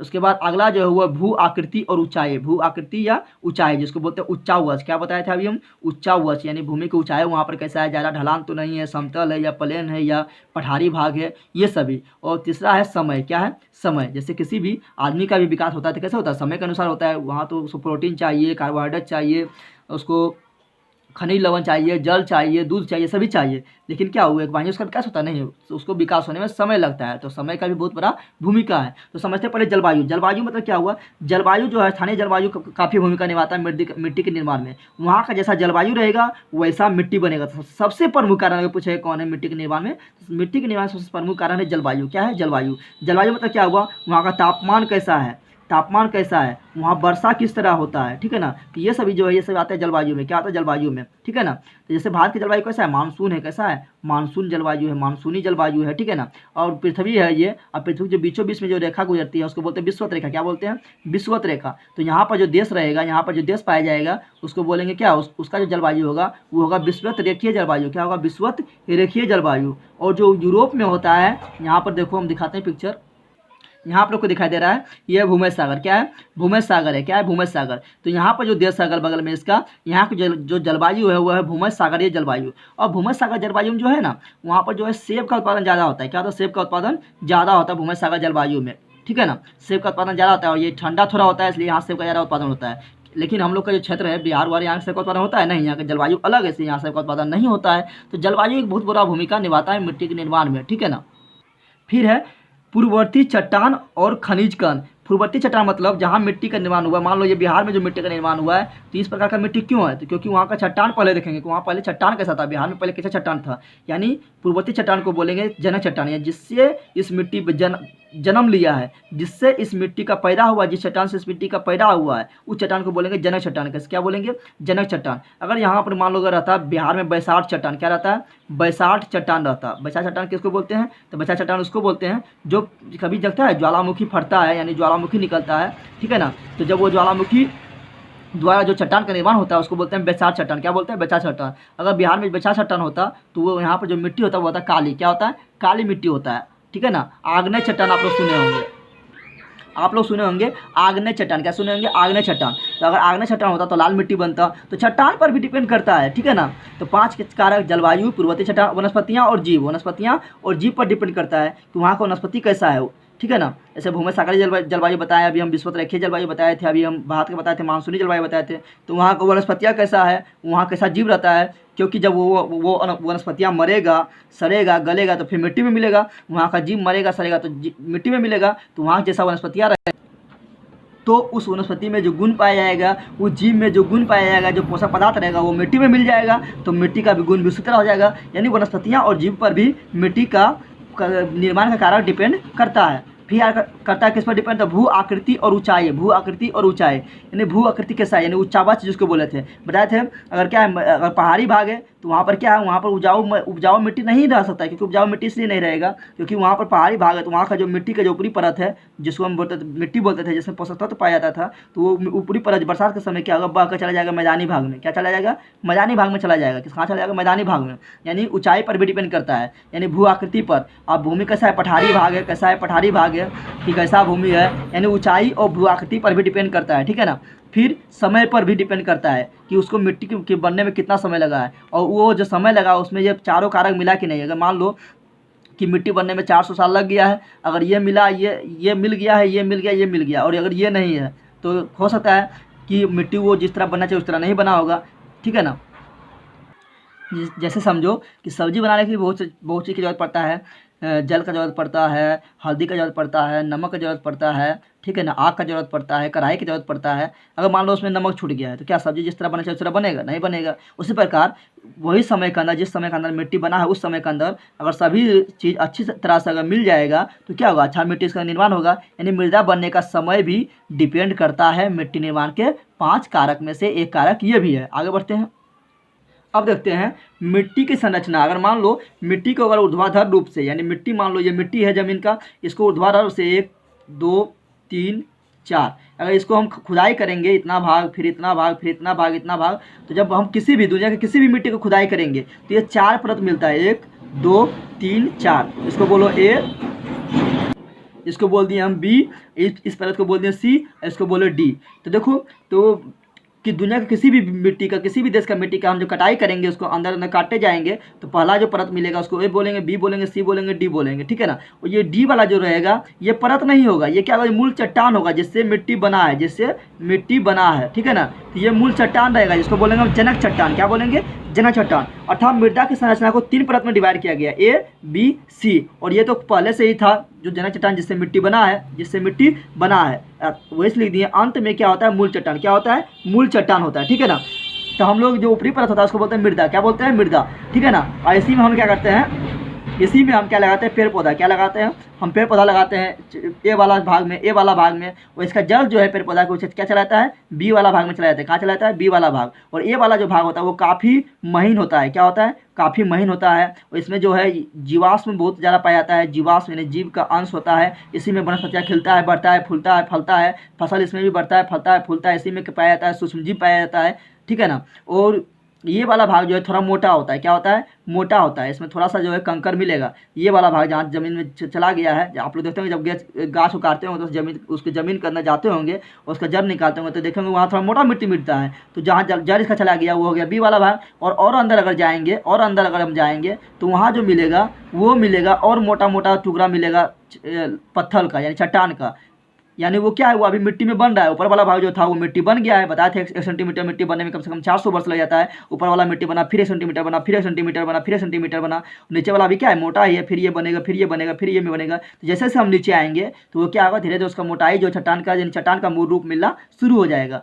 तो फिर जब नीचे आएंगे सी वाला हम तो देखेंगे यहाँ पर क्या है, मूल चट्टान का टूटा हुआ, मूल चट्टान का टूटा हुआ जो है कण मिल रहा है, फिर है। और फिर जब अंदर जाएंगे तो देखेंगे फिर क्या मिल गया, चट्टान ही मिल गया, जिससे जो मिट्टी बना था वही चट्टान मिल गया, ठीक है ना। इस प्रकार हम जो है मृदा की संरचना को 3 परत में डिवाइड किया गया। किसी भी वर्ल्ड के कोई भी मृदा हो उसको 3 परत में डिवाइड किया गया है। लेकिन अगर बात करेंगे जलोढ़ मिट्टी का बात करेंगे, आगे पढ़ाएंगे। जलोढ़ मिट्टी जो भारत में सबसे अधिक मिट्टी कौन है, जलोढ़ मिट्टी है। सबसे उपजाऊ मिट्टी कौन है, जलोढ़ मिट्टी है। तो जलोढ़ मिट्टी क्या होता है, वो नदी के द्वारा जो है, नदी के जल के द्वारा मिट्टी जो बहकर आता है, वही अगर मान लो यहाँ पर बिछ गया है, यहाँ बिछ गया है तो क्या, वो तो बहकर आया है। वो तो इस बार पर डिपेंड नहीं करेगा कि यहाँ पर जो चट्टान था उससे तो वो नहीं बना है, वो तो बना कहीं और, अब बह के आ गया कहीं और। तो उसमें जो है, उसमें ये परत नहीं पाया जाएगा। क्यों नहीं पाया जाएगा, क्योंकि मिट्टी बना कहीं और आ गया कहीं और, ठीक है ना। तो वो हम आगे पढ़ाएंगे, ठीक है।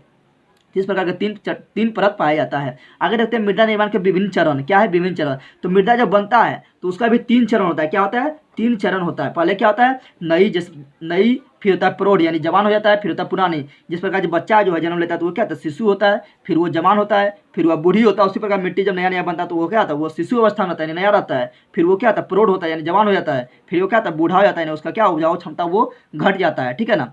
अब शिशु कौन होगा, तो जो अभी जनक चट्टान से बना है, जो अभी नया नया चट्टान से बना है, जो नया नया चट्टान से बना है, जिसको बोलते हैं पूर्ववर्ती चट्टान, यानी यहाँ पर जो चट्टान था उससे जो मिट्टी बना नया नया, उसको क्या बोलते हैं, जनक चट्टान। क्या बोलते हैं, जनक चट्टान, उसको बोलते हैं पूर्ववर्ती चट्टान। ये जो ताज़ा पदार्थ से जो बना है, जो अभी नया नया बना है, उसको हो जाएगा शिशु चट्टान। जवान का कौन मिट्टी को बोलते हैं, कि जो जनक चट्टान से बन गया है, जनक चट्टान से मिट्टी बन गया है और उस पर जलवायु का प्रभाव पड़ा, उस पर तापमान के प्रभाव पड़ा, उस पर वर्षा का प्रभाव पड़ा, इस प्रकार बहुत चीज़ का प्रभाव पड़ा। जब जलवायु का प्रभाव उस पर दिखाई देने लगेगा तो वो क्या कहलाएगा, वो कहलाएगा जवान मृदा। क्या कहलाएगा, जवान मृदा यानी प्रौढ़ मिट्टी।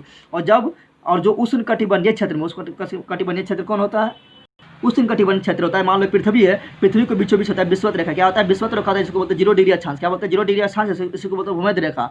और यहाँ पर तो 23.5 डिग्री होता है उत्तरी अक्षांश। 23.5 डिग्री उत्तरी अक्षांश को बोलते हैं हम 23.5 डिग्री उत्तरी अक्षांश को बोलते हैं कर्क रेखा। क्या बोलते हैं, कर्क रेखा। नीचे भी होता है 23.5 डिग्री दक्षिणी अक्षांश। क्या होता है, 23.5 डिग्री दक्षिणी अक्षांश। 23.5 डिग्री दक्षिणी अक्षांश को बोलते हैं मकर रेखा। क्या बोलते हैं, मकर रेखा। और ये दोनों बीच में जितना भी क्षेत्र आएगा उसका जो क्षेत्र होगा उसको बोलेंगे हम, यानी ये दोनों के बीच में, यानी कर्क रेखा मकर रेखा के बीच में जो क्षेत्र आएगा उसका जो क्षेत्र होगा उसको बोलते हैं उष्ण कटिबंधीय क्षेत्र। तो उष्ण कटिबंधीय क्षेत्र में जो है काफ़ी वर्षा ज़्यादा होता है। तो उस कटिबंधीय क्षेत्र में जो मृदा पाया जाता है वो बहुत पहले बन गया है वो मृदा, और अब वो क्या हुआ, पुरानी हो गया, यानी बूढ़ी हो गया। क्या हो गया है, बूढ़ी हो गया, ठीक है ना। आगे बढ़ते हैं, मृदा के गुण। मृदा के गुण जो है वो दो तरह का गुण होता है, किसी भी पदार्थ का दो तरह का गुण होता है। भौतिक गुण जिसको हम बाहर से देख के बता सकते हैं, यानी बाहरी बनावट जो होता है उसको बोलते हैं भौतिक गुण। एक होता है रासायनिक गुण जिसको हम बाहर से नहीं देख के बता सकते हैं, वो होता है रासायनिक गुण। तो भौतिक गुण में क्या आ जाएगा, इसमें मिट्टी का गुण कैसा है, ठीक है ना, मिट्टी का गुण कैसा है, मिट्टी का रंग कैसा है, वो काला है कि लाल है कि पीली मिट्टी है कि भूरी मिट्टी है। तो रंग, गुण, उसका संगठन कैसा है, उस मिट्टी का संगठन कैसा है, यानी बनावट कैसा है, जैसे कि वो चट्टान के बड़ा टुकड़ा से मिलकर बना है, कि उसमें बालू का मात्रा कितना है, उसमें जो है मिट्टी की मात्रा यानी जो उसको बोलते हैं गाद, क्या बोलते हैं गाद, या बोलते हैं कीचड़। तो कीचड़ की मात्रा कितना है, बालू की मात्रा कितना है, ये सभी क्या है, संगठन या बनावट हो जाएगा। तो भौतिक गुण हम इसको ऐसे देख के बता सकते हैं, उसका रंग रूप कैसा है, काला है, पीला है, लाल है, या भूरी मिट्टी है, या वो लेटराइट मिट्टी है, उसको देख के बता सकते हैं। उसका गुण कैसा है, उस मिट्टी का गुण कैसा है, ठीक है ना, उसका संगठन कैसा है, वो बड़ा बड़ा चट्टान उसमें है या छोटा या बहुत पतली चट्टान है,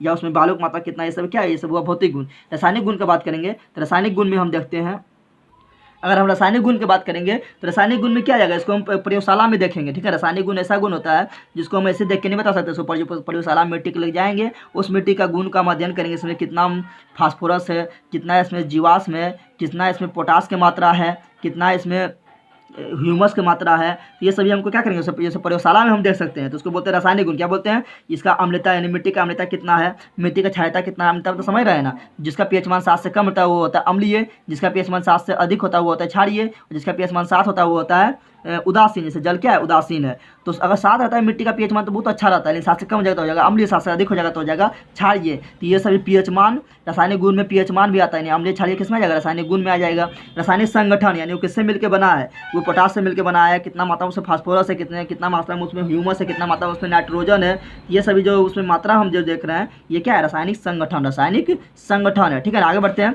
मिट्टी के प्रकार। तो मिट्टी को कई आधार पर बांटा गया है, ठीक है ना। तो मिट्टी को कई आधार पर बांटा गया है। तो पहला आधार जो लिए हैं वो लिए भौतिक गुण या कणों के आधार पर, यानी कण उसमें कैसा है, ठीक है ना, कण बड़ा है या कण छोटा है, कण की मात्रा कहीं ज़्यादा है कहीं कम है। तो कणों के आधार पर मिट्टी के प्रकार, तो कणों के आधार पर मिट्टी के प्रकार या भौतिक गुणों के आधार पर मिट्टी के प्रकार को 3 भागों में बांटा गया है। एक हो गया बलुई मिट्टी, ये क्या हुआ, बलुई मिट्टी। बलुई मिट्टी किसको बोलेंगे, जिसमें बालू ज़्यादा होगा, और पंख यानी कीचड़ यानी मिट्टी की मात्रा कम होगा। चिका या चिकनी मिट्टी, चिकनी मिट्टी किसमें बोलेंगे, तो चिकनी वो कब हो सकता है, मिट्टी कोई चिकनी कब हो सकता है, आप ही लोग बताएं। मिट्टी चिकनी वो तभी होगा जिसमें जब बालू की मात्रा उसमें कम होगा, ठीक है ना। एक होता है दुमटी मिट्टी, क्या होता है, दुमटी मिट्टी, और ये मिट्टी सबसे बेस्ट मिट्टी है, दुमटी मिट्टी, ठीक है ना। ये काफ़ी उपजाऊ मिट्टी होता है। और जलोढ़ मिट्टी आप लोग पढ़िएगा, भारत में सबसे अधिक मात्रा में कौन मिट्टी पाया था, जलोढ़ मिट्टी पाया था। जलोढ़ मिट्टी काफ़ी उपजाऊ है, तो जलोढ़ मिट्टी भी एक प्रकार का दुमटी मिट्टी ही है, ठीक है ना। दुमटी मिट्टी में क्या होता है, जितना बालू उतना उसमें क्या होगा, उसमें गाद होगा, गाद यानी पंख यानी कीचड़ होगा, ठीक है ना। यानी जितना बालू होगा उतना वो क्या होगा, मिट्टी का अंश होगा, तो दोनों बराबर हो जाएगा, तो होगा दुमटी मिट्टी। यानी बलुई मिट्टी में क्या होगा, बलुई मिट्टी में पंख यानी गाढ़ जो है कम होगा, लेकिन बालू जो है अधिक होगा, बालू अधिक होगा तो हो जाएगा बलुई मिट्टी। अब बताओ आप लोग बताइए कि अगर मिट्टी में बालू अधिक है, क्या है, बालू अधिक है, तो उसमें पानी डालेंगे तो क्या फटाक से नीचे चला जाएगा और वो फैल जाएगा, क्या हो जाएगा, फटाक से नीचे जाएगा और फैल जाएगा, क्या हो जाएगा, फैल जाएगा। यानी उसमें पानी अवशोषण की क्षमता बहुत ज़्यादा होता है, वो जल के बहुत ज़्यादा भूखा होता है। तो ये जो बालू जिसमें अधिक होता है, यानी बलुई मिट्टी में जल की भूखी होती है, क्या होता है, जल भूखी होती है, इसलिए ये क्या होता है, जल अधिक सोखती है, जल क्या है, अधिक सोखती है, और सोख कर वो अपने जल के वो पेड़ पौधा के जड़ के पास भी नहीं रख पाता है, बल्कि वो क्या होता है, फैल जाता है, यानी चारों तरफ क्या होता है, बह जाता है, क्या होता है, बह जाता है, ठीक है ना। और इसमें जो पेड़ पौधा लगेगा, जो बलुई मिट्टी में पेड़ पौधा लगेगा, इसमें तो बालू की मात्रा अधिक है, और बालू क्या करता है, बालू जो जड़ के पकड़ को नहीं रख पाता है, जब जड़ को पकड़ के नहीं रख पाएगा तो जो उसमें पेड़ पौधा जो लगेगा वो क्या होगा, काफ़ी कमजोर होगा, थोड़ा सा हवा आएगा तो वो क्या होगा, गिर जाएगा, क्या होगा, गिरा हो जाएगा। लेकिन अगर चिकिया या चिकनी मिट्टी की बात करें तो इसमें बालू कम होता है, क्या होता है, यानी चिकनी होगा। चिकनी कब होगा, बताओ आप लोग, चिकनी कब होगा, जब उसमें बालू कम होगा, तब वो क्या होगा, पूरा चिकनी यानी पूरा प्लेन होगा, क्या होगा, प्लेन होगा। तो चिकनी मिट्टी में क्या है, बालू बहुत कम होता है, लेकिन पंख या गाद या जिसको बोलते हैं आप लोग कलई ना, तो देखते हैं अब होंगे आप लोग मिट्टी, जो वो मिट्टी जिसमें आप लोग देखते हैं नदी में जब बाढ़ उठाता है, तो नदी में जब बाढ़ आता है तो वो एक ऊपर में परत जम जाता है जो काफ़ी एकदम प्लेन होता है, काफ़ी प्लेन, जिस पर आप लोग अगर नहाने जाते होंगे नदी उदी तो उसमें काफ़ी ससरते होंगे बच्चा में, ठीक है ना। तो वही मिट्टी का बात कर रहे हैं। तो नदी उदी में जब आता है तो वो काफ़ी प्लेन होता है, क्या होता है, प्लेन। अब कुछ समय बाद अगर वहाँ पानी सूख जाता होगा तो और धूप करता होगा तो वो मिट्टी जो है फिर वो क्या सूख जाता होगा, फटाक सा सूखता होगा और वो फट जाता होगा, यानी उसमें दरार हो जाता होगा। हम लोग उसको हाथ में उठा लेते होंगे, एक दरार को ना होता होगा इस प्रकार। अगर ये है तो यहाँ से फट गया, यहाँ से ये फट गया, यहाँ से यहाँ फट गया, तो एक भाग को हम लोग उठा के फेंका फेंकी करते थे, ठीक है ना, बच्चा में। तो वही मिट्टी का बात कर रहे हैं। तो चिकाई चिकनी मिट्टी में क्या होता है, पंख यानी गाढ़ ज़्यादा होता है, लेकिन बालू क्या होता है, कम होता है। कम क्या होता है, बालू कम होता है, ठीक है ना। और इसी कारण क्या होता है, इसका प्रभाव क्या होता है, यह गीला होने पर चिपचिपा हो जाता है। बताओ इसमें क्या है, इसमें बालू बहुत कम है, तो ये कि इसमें पानी अगर डालेंगे तो क्या होगा, चिपचिपा हो जाएगा, यानी बालू कम है तो क्या होगा, चिपचिपा हो जाएगा, ठीक है ना। तो बहुत अधिक चिपचिपा हो जाएगा और सूखने पर जो है कड़ा हो जाता है। क्या होता है, करार हो जाता है, कड़ा हो जाता है। और उसमें क्या होता है, दरार पड़ जाता है। क्या होता है, यानी फट जाता है। क्या होता है, फट जाता है। तो सूखने पर दरार पड़ जाता है, ठीक है ना। और इस मिट्टी का जुताई कठिन है, और इस मिट्टी का जो है जुताई कठिन होता है, यानी जुताई इसका नहीं हो पाता, बहुत अंदर जाके इसका जुताई नहीं हो पाता, क्योंकि ऊपर में ही होता है, ठीक है ना। अगला बात करेंगे दुमटी मिट्टी का, तो दुमटी मिट्टी में जितना बालू उतना गाद, यानी दोनों बराबर मात्रा में होता है। दोनों क्या होता है, बराबर मात्रा में होता है, ठीक है ना। और इसका गहरी जुताई होता है, यानी काफ़ी अंदर तक जुताई होता है। और ये गंगा के मैदान में जो मिट्टी है, जिसको हम बोलते हैं जलोढ़ मिट्टी, वो भी एक प्रकार की क्या है, एक दुमटी मिट्टी है। सबसे बेस्ट मिट्टी दुमटी मिट्टी है। आगे बढ़ते हैं, अभी बहुत बचा हुआ है, लेकिन आज हम इसी वीडियो में हमको खत्म करना चाहिए। 1.5 घंटा क्यों नहीं लगा, ठीक है ना। मिट्टी को आज हमको खत्म करना है तो खत्म करना है, ठीक है ना। आगे बढ़ते हैं, उत्पत्ति के आधार पर, यानी जो उत्पन्न कहाँ से हुआ है वो, उसके आधार पर, यानी वो प्राप्त कहाँ से हुआ है उसके आधार पर। तो उत्पत्ति यानी प्राप्ति स्थान के आधार पर मिट्टी दो प्रकार का होता है। कितना प्रकार का होता है, 2 प्रकार का। एक होता है स्थानबद्ध, यानी जहाँ वो मिट्टी उत्पन्न हुआ है, अगर वही वह मिट्टी फैल गया है तो वो कहलाएगा स्थानबद्ध या अवशिष्ट मिट्टी। लेकिन मान लो कि निर्माण हुआ हिमालय पर्वत पर। कहाँ निर्माण हुआ, हिमालय पर्वत पर। वो गंगा नदी के द्वारा, यमुना नदी के द्वारा बहकर आ गया मैदानी भाग में। कहाँ आ गया, मैदानी भाग में, ठीक है। तो निर्माण कहाँ हो रहा है, हिमालय क्षेत्र में निर्माण हो रहा है, और बहकर कहाँ आ गया, मैदानी भाग में आ गया। गंगा नदी के द्वारा, यमुना नदी के द्वारा कहाँ आ गया, मैदानी भाग में आ गया, यानी आ गया बिहार में, आ गया यूपी में, आ गया, ठीक है ना, मैदानी भाग में आ गया है। तो उसको बोलेंगे बाहित या स्थानांतरित मिट्टी, यानी स्थान का परिवर्तन हुआ है इसलिए उसको बोलेंगे स्थानांतरित। अब बहकर आया इसलिए बाहित, ठीक है ना। तो अगर वो मिट्टी बनकर अगर वहीं रह गया है तो उसको बोलेंगे स्थानबद्ध या अवशिष्ट मिट्टी। अगर वो मिट्टी बना कहीं और बहकर चला गया कहीं और तो उसको बोलेंगे बाहित या स्थानांतरित मिट्टी। तो स्थानबद्ध मिट्टी किसको कहेंगे, तो यह मूल चट्टान के अपने स्थान पर टूटने और चूर्ण होने से बनता है, यानी अपने स्थान पर जो बनता है और वहीं रह जाता है उसको बोलते हैं क्या, स्थानबद्ध। और ये क्या होता है, बाहित या स्थानांतरित मिट्टी, या नदी के द्वारा या हिमनद, यानी हिमनद मतलब जो हिम पिघलता है तो उससे भी क्या होता है, पिघलता है जब तो उससे वो भी क्या होता है, मिट्टी को लेकर बह जाता है। तो हिमनद के द्वारा या जब हवा चलता है तो वो भी क्या होता है, मिट्टी को उड़ा ले जाता है, यानी पवन के द्वारा।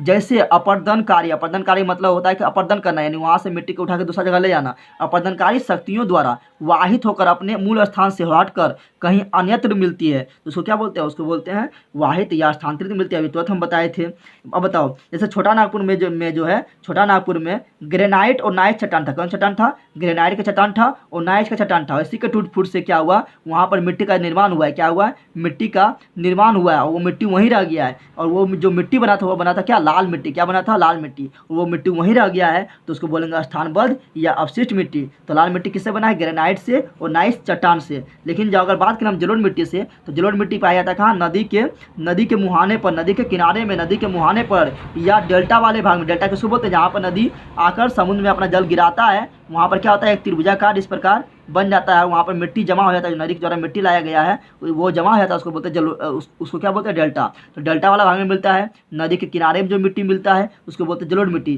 तो जलोढ़ मिट्टी क्या है, ये बनता कहीं और है और जमा कहीं और हो जाता है नदी के द्वारा, तो इसको क्या बोलेंगे, बाहित या स्थानांतरित मिलती है। जैसे जलोढ़ मिट्टी गंगा के मैदान में काफ़ी मात्रा में मिलता है, ये काफ़ी उपजाऊ होता है और भारत में सबसे अधिक मात्रा में जलोढ़ मिट्टी पाया जाता है। तो ये जलोढ़ मिट्टी जो है ये बना है कहाँ पर, यहाँ पर पर्वत पहाड़ पर बना है, हिमालय क्षेत्र में बना है। लेकिन वो गंगा के द्वारा, यमुना के द्वारा, ये सभी मिट्टी नदी के द्वारा जो है बह कर चला, कहाँ चलाता है, मैदानी भाग में चलाता है। तो बह कर चला इसलिए क्या है, वाहित या स्थानांतरित मिट्टी। और ये किसके द्वारा, जलोढ़ मिट्टी किसके द्वारा लाया जाता है, तो नदी के द्वारा लाया जाता है। और ये क्या सबसे ज़्यादा उपजाऊ है, ये भारत में कितना परसेंट है, 44% है। और जो हिमानी मिट्टी जो है किसके द्वारा लाया जाता है, तो हिमानी मिट्टी लाया जाता है हिमनदों के द्वारा यानी ग्लेशियर के द्वारा। जो ग्लेशियर पिघलता है तो उससे भी मिट्टी बहकर चला जाता है, तो हिमानी मिट्टी लाया जाता है हिमनदों के द्वारा। और लोएस मिट्टी लाया जाता है हवा के द्वारा। आप लोग मरुस्थल में देखते होंगे, तो मरुस्थल में जब हवा आता है तो उससे बालू जो उड़ के चला जाता है। क्या होता है, बालू एक स्थान से उड़ कर दूसरे स्थान की ओर चला जाता है। जो पतला बालू होता है, जो महीन बालू होता है, वो एक स्थान से उड़ के दूसरा स्थान चला जाता है। तो ये भी क्या हुआ, इसका भी क्या हुआ, स्थानांतरित हुआ है। क्या हुआ, स्थान परिवर्तन हुआ है। तो ये क्या होता है, ये होता है मरुस्थल के निकट। तो लोएस मिट्टी हवा के द्वारा बहता है, हिमानी मिट्टी हिमनद के द्वारा, जलोढ़ मिट्टी नदी के द्वारा। ये कैसा मिट्टी है, वाइट या स्थानांतरित मिट्टी। लेकिन लाल मिट्टी कैसा मिट्टी है, ये है कैसा, स्थानबद्ध या अवशिष्ट मिट्टी। छोटा नागपुर पठान में जो है। उसी प्रकार बैसाख चट्टान से, महाराष्ट्र में जो है बैसाख चट्टान से बना है काली मिट्टी। क्या बना है? काली मिट्टी, और वो वहीं रह गया है। तो काली मिट्टी भी क्या हुआ? स्थानबद्ध या अवशिष्ट मिट्टी। और आधार देखते हैं, रंग के आधार पर भी मिट्टी को बांट सकते हैं कि कोई लाल मिट्टी होता है, कोई पीली मिट्टी होता है, कोई काली मिट्टी होता है, कोई भूरी या अखरोट, अखरोट भी क्या होता है? भूरा कलर का होता है, तो भूरी या अखरोट मिट्टी होता है। ठीक है ना। तो रंग के आधार पर भी हम मिट्टी का वर्गीकरण करेंगे। तो वो 4 भाग में बांटेंगे, लाल मिट्टी, पीली मिट्टी, भूरी मिट्टी या अखरोट कलर का मिट्टी, या काली मिट्टी। अगर लाल और पीली दोनों एक ही मिट्टी है, लाल मिट्टी जो है अगर उसमें नमी मिल जाएगा, अगर उसमें जल मिल जाएगा, तो वो पीला कलर का हो जाएगा। क्या हो जाएगा? पीला कलर का हो जाएगा। ठीक है ना। तो लाल पीली मिट्टी एक ही मिट्टी है, जब वो सूखा है तो वो लाल नजर आएगा, जब उसमें जल मिल जाएगा तो क्या हो जाएगा? पीला। तो लाल और पीला जो है भारत में कितना परसेंट है? तो मान लो 100% मिट्टी है, तो उसमें से 19% मिट्टी कौन है? लाल और पीला। क्या है? लाल और पीला। और लाल मिट्टी जो बनता है वो किससे बनता है? आग्नेय चट्टान से। आग्नेय चट्टान से, यानी ग्रेनाइट क्या है? आग्नेय चट्टान क्या है? यह भी बताए थे यहाँ पर, क्या ग्रेनाइट, यहाँ बताते हैं नाइट चट्टान। तो नाइट मतलब आग्नेय चट्टान, नाइट मतलब आग्नेय चट्टान। ठीक है ना। तो लाल मिट्टी आग्नेय चट्टान से बनती है। और लाल मिट्टी में क्या पाया जाता है? लोहा और मैग्नीशियम का अधिकता होती है। क्या होता है? लोहा और मैग्नीशियम का अधिकता होता है। और कहेगा लाल मिट्टी लाल क्यों होता है? तो लाल मिट्टी लाल इसलिए होता है क्योंकि उसमें लोहा का अधिकता के कारण, यानी लोह ऑक्साइड के कारण, क्या बोलेंगे? लोह ऑक्साइड के कारण लाल मिट्टी लाल होता है। पीली क्यों जाता है? तो जब लाल मिट्टी में पानी पड़ जाएगा तो वो क्या हो जाएगा? पीली हो जाएगा। ठीक है ना। अब बात करें भूरी या अखरोट मिट्टी भारत में कितना % भाग पर है? तो भूरी और अखरोट मिट्टी और जो अन्य मिट्टी है, बहुत सारा अन्य मिट्टी है, उसको मिलाकर वो कितना है? 19%। कितना है? 19% है। सिर्फ भूरी नहीं, भूरी या अखरोट मिट्टी और जितना भी मिट्टी बचा हुआ है, काली मिट्टी छोड़ के जितना मिट्टी बचा हुआ है वो सब मिला दो तो कितना? 19%। काली मिट्टी भारत में कितना है? तो वो 18%। सबसे ज़्यादा काली मिट्टी कहाँ है? महाराष्ट्र में है। काली मिट्टी का निर्माण किस चट्टान से होता है? तो बैसाठ चट्टान से होता है। किससे होता है? बैसाठ चट्टान से। आगे बढ़ते हैं। अब हम जो पढ़ने जा रहे हैं वो काफ़ी इंपॉर्टेंट है। ठीक है ना। ये क्या है? मिट्टियों का वर्गीकरण पढ़ेंगे और उसका भारत में कैसे वर्गीकरण किया गया है, भारत के भूगोल शास्त्री के द्वारा उसका कैसे वर्गीकरण किया गया है। ठीक है ना। उस मिट्टी के बारे में पढ़ेंगे। तो भारत के भूगोल शास्त्री ने भारत की मिट्टी को 8 भागों में बांटा गया है। और वो भारत में जो है वो मिट्टी के लिए एक डिपार्टमेंट है जिसका नाम है ICAR। ICAR का फुल फॉर्म क्या आता है? इंडियन काउंसिल, आई से इंडियन, सी से council of, A for agriculture, R for research. तो Indian council of agriculture research के अनुसार जो है भारत की मिट्टी को 8 भागों में बांटा गया है। कितना भागों में बांटा गया? 8 भागों में। इसी को हमको पढ़ना, ये काफ़ी इंपॉर्टेंट है। ठीक है ना। तो जो पहला मिट्टी है वो है जलोढ़ मिट्टी के बारे में पढ़ना है। ये जलोढ़ मिट्टी क्या है? भारत में सबसे अधिक पूछेगा, भारत में सबसे अधिक मिट्टी कौन सा मिट्टी पाई जाती है? तो जलोढ़ मिट्टी पाई जाती है। भारत का सबसे उपजाऊ मिट्टी कौन है? तो जलोढ़ मिट्टी है। गंगा के मैदान के द्वारा कौन सा मिट्टी बिछाया जाता है? गंगा नदी के द्वारा, ब्रह्मपुत्र नदी के द्वारा जो मिट्टी लाए तो कौन सा मिट्टी होता है? तो जलोढ़ मिट्टी होता है। जलोढ़ मिट्टी भारत में कितने % पाया जाता है? तो 44% पाया जाता है। कितना पाया जाता है? 44% पाया जाता है। तो इसी बारे में हमको पढ़ना है। पहले याद रखना, आप लोगों को पहला बात क्या रखना है कि जलोढ़ मिट्टी हमेशा नदी के किनारे में पाया जाएगा, नदी के मुहाने पर पाया जाएगा। नहीं, नदी के द्वारा लाया गया मिट्टी क्या होगा? जलोढ़ मिट्टी होगा। तो चलो देखते हैं। ये भारत में सर्वाधिक विस्तार वाली मिट्टी, बता चुके हैं भारत में सबसे ज़्यादा कौन सा मिट्टी पाया जाता है? जलोढ़ मिट्टी पाया जाता है। कौन सा मिट्टी पाया जाता है? जलोढ़ मिट्टी पाया जाता है। ये सबसे उपजाऊ मिट्टी, ये भी बता चुके हैं। अभी हम इसको मैप में भी देखेंगे। ठीक है ना। अभी हम यहाँ पे जो लिखे हैं वो समझ लो, उसको मैप में समझाएंगे। सबसे उपजाऊ मिट्टी है। ये नदियों द्वारा लाई गई मिट्टी है। किसके द्वारा लाई गई मिट्टी है? नदियों के द्वारा लाई गई मिट्टी है। अब भारत में बताया था कितना हेक्टेयर जमीन था? तो 32.87 है। उसमें से 16.4 हेक्टेयर भूमि जो है वो क्या है? जलोढ़ मिट्टी। क्या है? जलोढ़ मिट्टी का है। ठीक है। 16.4। उसके बाद इसका विस्तार की अगर बात करें तो पंजाब से लेके असम तक जो मैदान है, पंजाब से लेके असम तक जो मैदान है, वो जो मैदान है वो किसका मैदान है? तो वो है जलोढ़ मिट्टी का मैदान। अब पंजाब से लेकर असम तक मैदान कैसे बना है? तो चलो हम पिक्चर से समझते हैं। ठीक है ना। जैसे देखो ये एक है इंडिया का मैप है, तो यहाँ पर है पंजाब। क्या है? पंजाब। और ये वाला जो दिखाई दे रहा है, ये वाला, ये है असम। क्या है? असम। तो ये यहाँ से लेकर पंजाब से लेकर जो असम तक का जो मैदान है वो क्या है? जलोढ़ मिट्टी। हम बता चुके हैं अभी कि जलोढ़ मिट्टी का जो होता है वो नदी के द्वारा लाया जाता है। तो चलो सिंपल बात है, तो यहाँ से बहुत सारा नदी होगा, यहाँ क्या होगा? बहुत सारा नदी होगा, बहुत सारा नदी बहता होगा, जिसके कारण क्या वहाँ पर जलोढ़ मिट्टी का निर्माण हुआ, जलोढ़ मिट्टी के मैदान का निर्माण हुआ है। तो देखो पंजाब में जो नदी बहता हुआ है सिंधु, झेलम, चिनाब, रावी, ब्यास, सतलज। फिर यहाँ गंगा नदी बहती है, इधर से यमुना नदी बहती है। फिर इधर से आती है क्या? इधर से आता है रामगंगा, गोमती, घाघरा, गंडक, कोसी। ठीक है ना। यहाँ पर बहती है रामगंगा, गोमती, घाघरा, गंडक, कोसी, महानंदा। फिर यहाँ आएगा तीस्ता नदी, तीस्ता नदी इधर आएगा। फिर इधर से आएगा आपका ब्रह्मपुत्र नदी। तो यहाँ सिर्फ नदी का ही जा रहा है। पंजाब में क्या है? पंजाब में है यहाँ पर सिंधु नदी, यहाँ झेलम, चिनाब, रावी, ब्यास, सतलज, ये पंजाब में बहती है। फिर यहाँ अगर बात करेंगे तो इधर से आएगा गंगा नदी, इधर से गंगा नदी, फिर उसका सहायक है यमुना नदी। और गंगा नदी का सहायक इधर है क्या? रामगंगा। यहाँ पर क्या? यहाँ रामगंगा है, यहाँ गोमती है, यहाँ पर क्या है? यहाँ पर घाघरा है, यहाँ पर क्या है? गंडक है, यहाँ पर क्या है? बूढ़ी गंडक है। फिर आपका कमला नदी है, कमला नदी किसका सहायक नदी है, तो कोसी नदी की सहायक नदी है। फिर आपका बागमती नदी, ये भी कोसी नदी की सहायक नदी है। फिर कोसी नदी आ जाएगा, फिर महानंदा आएगा, कौन आएगा, महानंदा, यहाँ से बहेगा महानंदा। फिर यहाँ पर अगर जाएंगे सिक्किम में, तो सिक्किम से निकलती है कौन, तीस्ता नदी निकलती है।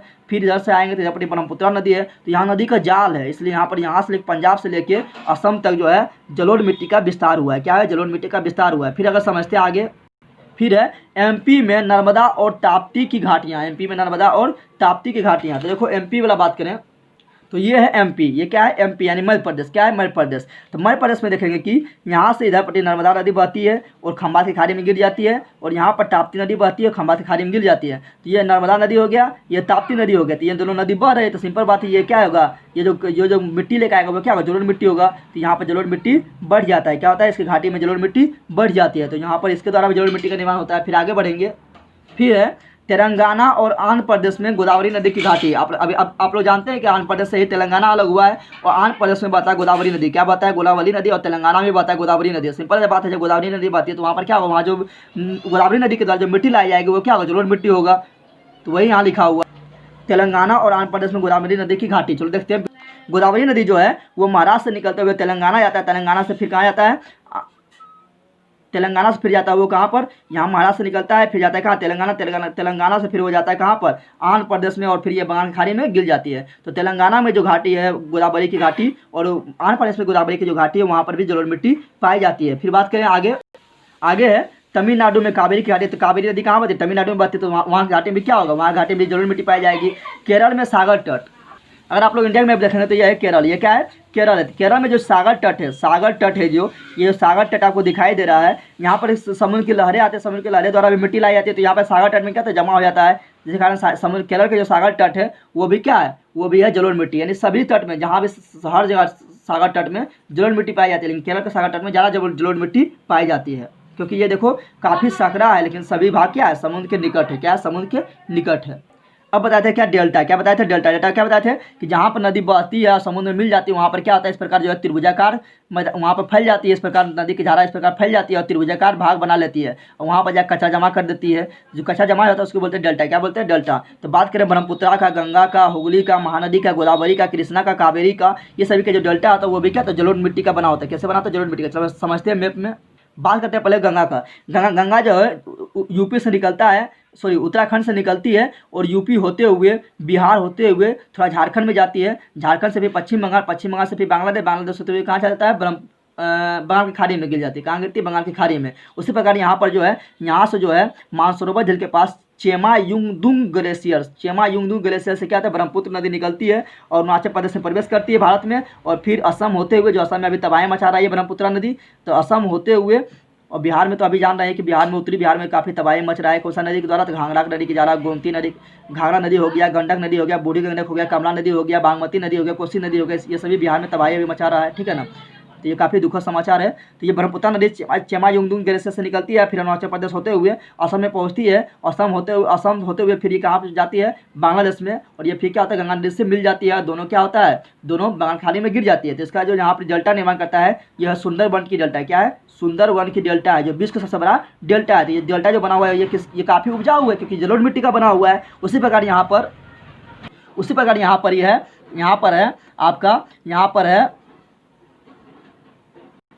यहाँ है महानदी, ठीक है ना। यहाँ पर आपका ब्रह्मणी नदी, बैतरणी नदी, ठीक है ना, स्वर्णरेखा नदी, महानदी, गोदावरी नदी। यहाँ पर क्या है, गोदावरी नदी जो है यहाँ पर है आंध्र प्रदेश में, गोदावरी नदी। फिर आपका कृष्णा नदी है, कृष्णा नदी भी यहाँ से निकलती है, यहाँ चलाते हैं, कृष्णा नदी है। फिर आपका कावेरी नदी है। कौन सा नदी है, कावेरी नदी। कावेरी नदी कहाँ बहती है, ये तमिलनाडु में बहती है। तो यहाँ पर बात की है कि इसका गंगा नदी है, यहीं पर है महानदी, यहीं है ब्रह्मणी नदी, यहीं है बैतरणी नदी, यहीं पर ही है आपका गोदावरी नदी, यहीं पर आपका है कृष्णा नदी, यहीं पर आपका है कावेरी नदी, यहीं पर आपका है पेन्नार नदी, यहीं पर है बेगई नदी। तो यहाँ पर बहुत सारा नदी है। तो इसका जो डेल्टा जो बनेगा, इस सभी का जो डेल्टा बनेगा, ये सभी क्या होगा, जलोढ़ मिट्टी का बना होगा। आगे बढ़ते हैं।